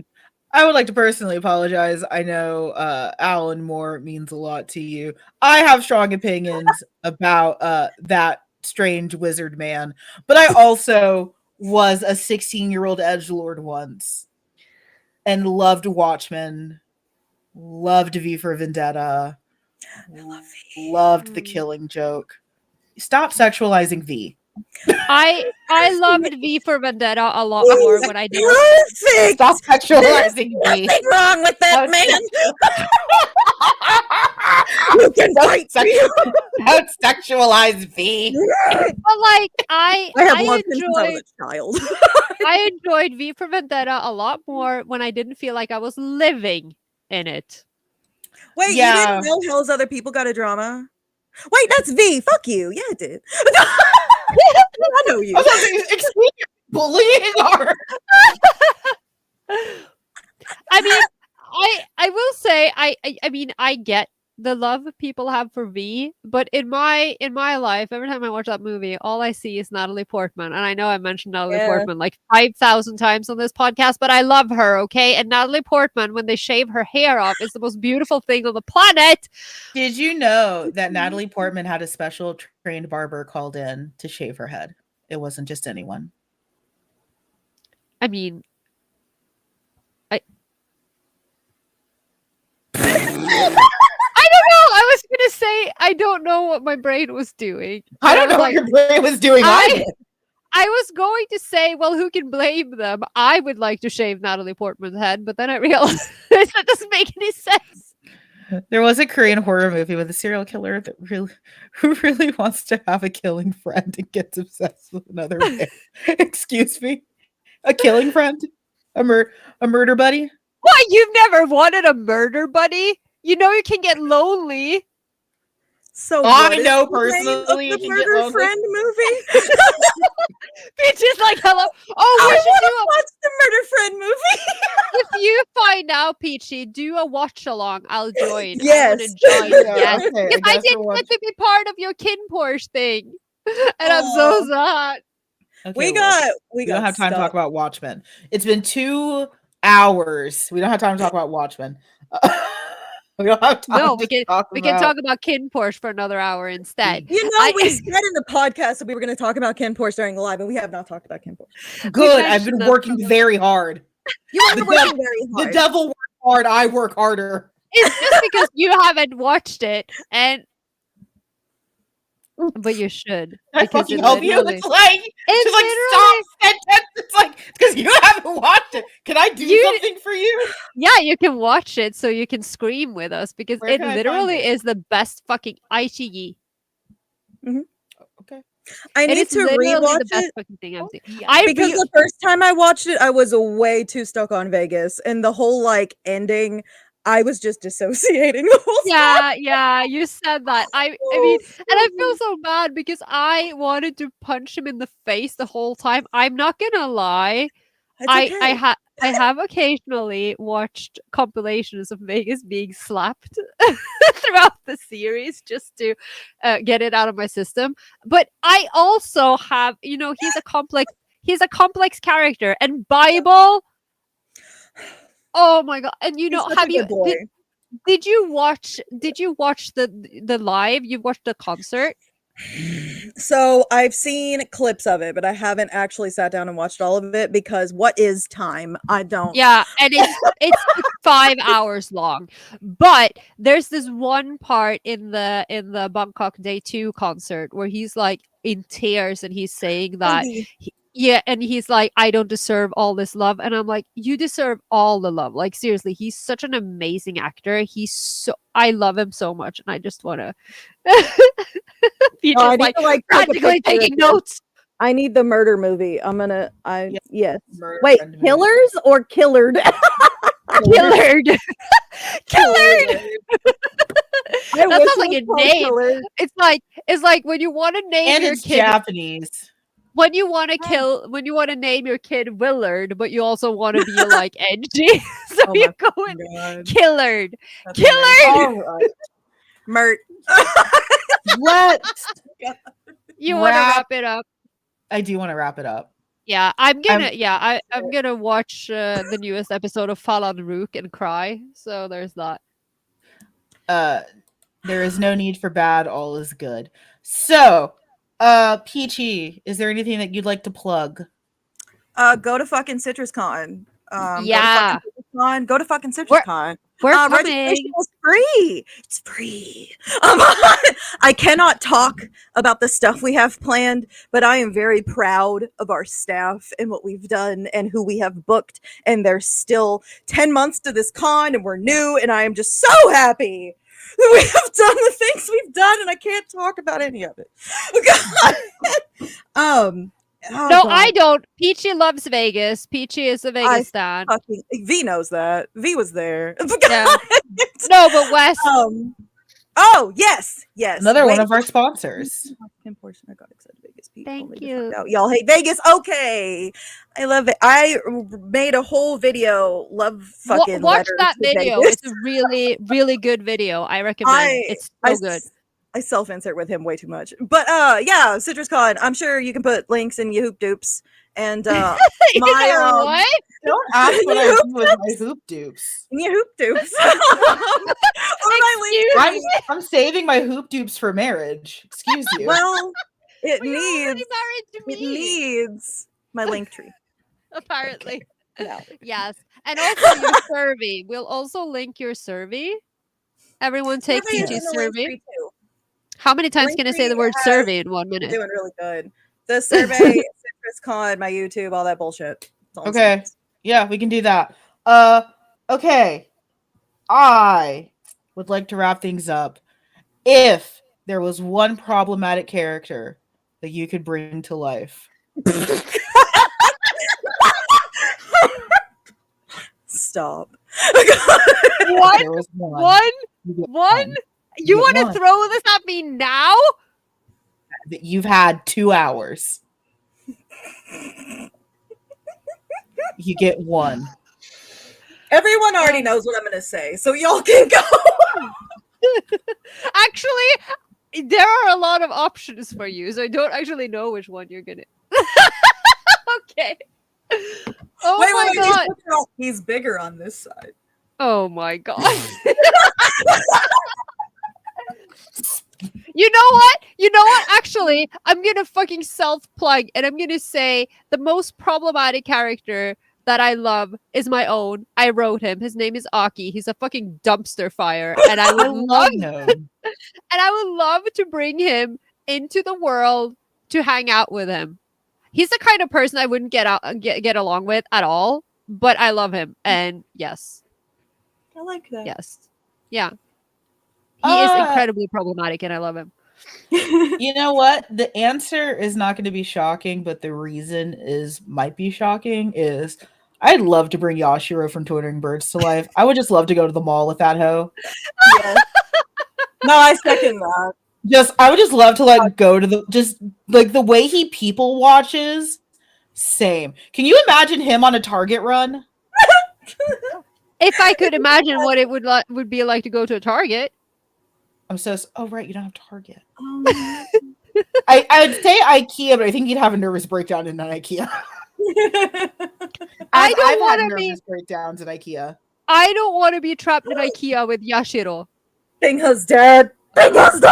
What the He's my favorite character. Him and Snake Boy are perfect. And I just got I'm sorry. I'm so sorry. I just got the last novel for Scum Villain, and you got the little sticker pack in the special one, and I'm like, surprise to no one, he's not included. But the ship that isn't even canon is, and they're holding hands. Okay, I'm done. I'm sorry.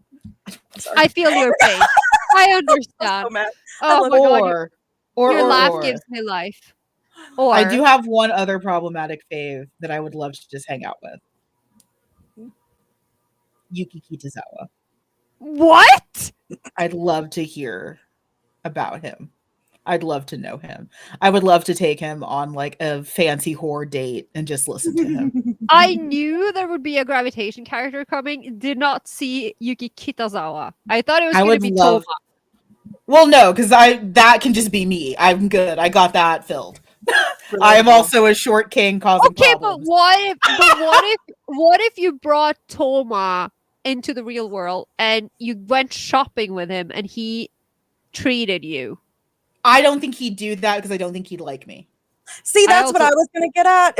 I think Mink and me would be friendos. We would click. I don't know. I didn't about say Toma or dad. Aizawa. No, he would love me. Like, I didn't say Toma or Aizawa because just because I brought them to life doesn't mean that they have anything to do with me. Those two men would not hang out with me. The problem with a lot of my simps is I don't have a dick. Yeah. So, yeah. I mean, I got others, but they don't count. And I mean, I feel like that's also store-bought's okay. I feel like that's also why this is a hard question, because when you're like, you can only bring one, okay, but I don't want to screw any of them, and he can't bring his boyfriend. Like, that's just sad. I can't take him away from his boyfriend. Mink is canon bi, so. Oh wait, I have another one, but it's not BL. Because Battle Royale. If I could bring Kiri Amakazu from the movie version specifically, because that beautiful psychopath is the most beautiful man. Yes. And he could murder me and I would be grateful. I'm fine. God, I love him. I've had a wonderful time spending time with some of my favorite people. So you're going to talk about, like, if you ever invite me again, you have to be prepared to do like 2.5 hours worth of bullshit. I have to be prepared to rein you the fuck in like a horse I did during barrel racing. It is not entirely my fault. That I have to rein both of you in like the horses I did during barrel racing. Well, excuse us for going off on a dramatical murder tangent. Also, Peachie, I am deadly jealous because they haven't even shipped my copy of Slow Damage yet. And I am dying because I bought the physical edition, and I'm just over here like. Did you not get a code? Maybe I did. Oh shit! I was gonna give that. I completely forgot. All right, you mentioned that. Son of a bitch! God damn it! It's been 2.5 hours. I guess we'll do it. I even bought another one. Anyway, when you get the physical copy, doesn't it come with a code? I guess. Jamie, I have to check. Because I just figured. Don't encourage them. Wait, what? 2+ hours episodes are my speed. Don't encourage them. I feel you, Wes. Yeah, I don't have mine either, but I got the code. Okay, I'm gonna check because maybe I just didn't see it. I don't know because I think when I ordered Dramatical Murder, I think I only got the physical disc, but maybe it's different with pre-orders. I don't know. I'll have to double check it because I want to play too. Not that I have any time. Right. Yeah, I'm gonna go back to Pokemon Violet after this. So. Oh yeah, no, I'm gonna watch Fall on Rook so that Sure can scream at Fa that they're just friends with benefits for the 10th time. But I had a wonderful time spending my Sunday with Carola and with Peachie. Peachie, thank you so much for being a guest both on the live and the main show. I did not send out your gift over the weekend because Saturday I was in New Braunfels seeing Wakanda Forever, and then today I did this. Was it good? It was so good. Yes. I cried multiple times. Oh, I'm so excited. I cried multiple times. Can't wait. I really miss Chadwick Boseman. I didn't think that that'd be the celebrity death that did it for me, but I really miss Chadwick Boseman. Yeah. That fucked me up like a lot. Yeah. Well, Yeah. also because, and I think like listeners to the show know this, but Peachy might not. So I was one of those reviewers that was like, he looks really tired. He looks like he doesn't want to be here. This is a super low energy Oh. performance. And then it's like, oh, he died of cancer. And it's like, Oh no. Oh, that sucks ass. and you just like fade Oh. out of existence. Because I was Yeah. one of those reviewers that was like, I don't know, if he just doesn't want to be here, he shouldn't fucking be here. And it's like, oh, he was dying.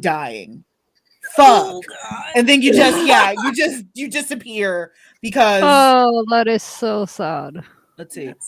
Check your email. It will be from JList. Okay. Yeah. I'll double check. Yeah, thank you. But yeah, I Wakanda might just Forever be being blind. Okay, I'll But- prepare myself. But Let Amanda play patrons- Pokemon. yeah, thank you. Let Amanda eat lunch and play Pokemon. Thank Yeah. you. Carola and I will have our patron episode next week. It's gonna be a fun one. We might request help from the server to pick. We will definitely be requesting help from the server. Yeah. So Peachy, don't worry, you do still have a gift that's still on the way. Thanks. And now you'll have to decide. You'll have to decide that mayhem thing. Yeah. Oh, yes, yeah. the they them causing Yeah. mayhem. That sounds amazing. I'm not they them, and I've never strongly associated with it. But like, I would proudly see. It kind of sucks being a hyper feminine person who is not a girl. So Yeah, it sucks. Well, it's one of the few things about being gender fluid. Sometimes it's weird. Is like I'm fluid, but like 90% of my time is spent as a woman. So I get the like bisexual coding thing of like, oh, are you just like not? Just yeah. long con. Anyway. You can find us at Twitter and Instagram at the Yaoi Shelf. We, spoiler, do have a website coming very, very soon because I have worked tirelessly. So hard. You work so hard. Working so fucking hard. I'm so so proud of you. We do have a website coming up. We still don't really have a Twitter contingency, mostly because Twitter is not the Lusitania. You can't just sync a website. That's not how this works. Yeah. It's not the Lusitania. But we are working on having a stronger web presence, mostly just for us, with the added benefit of if Twitter happens to sync like the Lusitania, then we will also have a central hub website. Look for that launching. I'm going to go ahead and just say soon.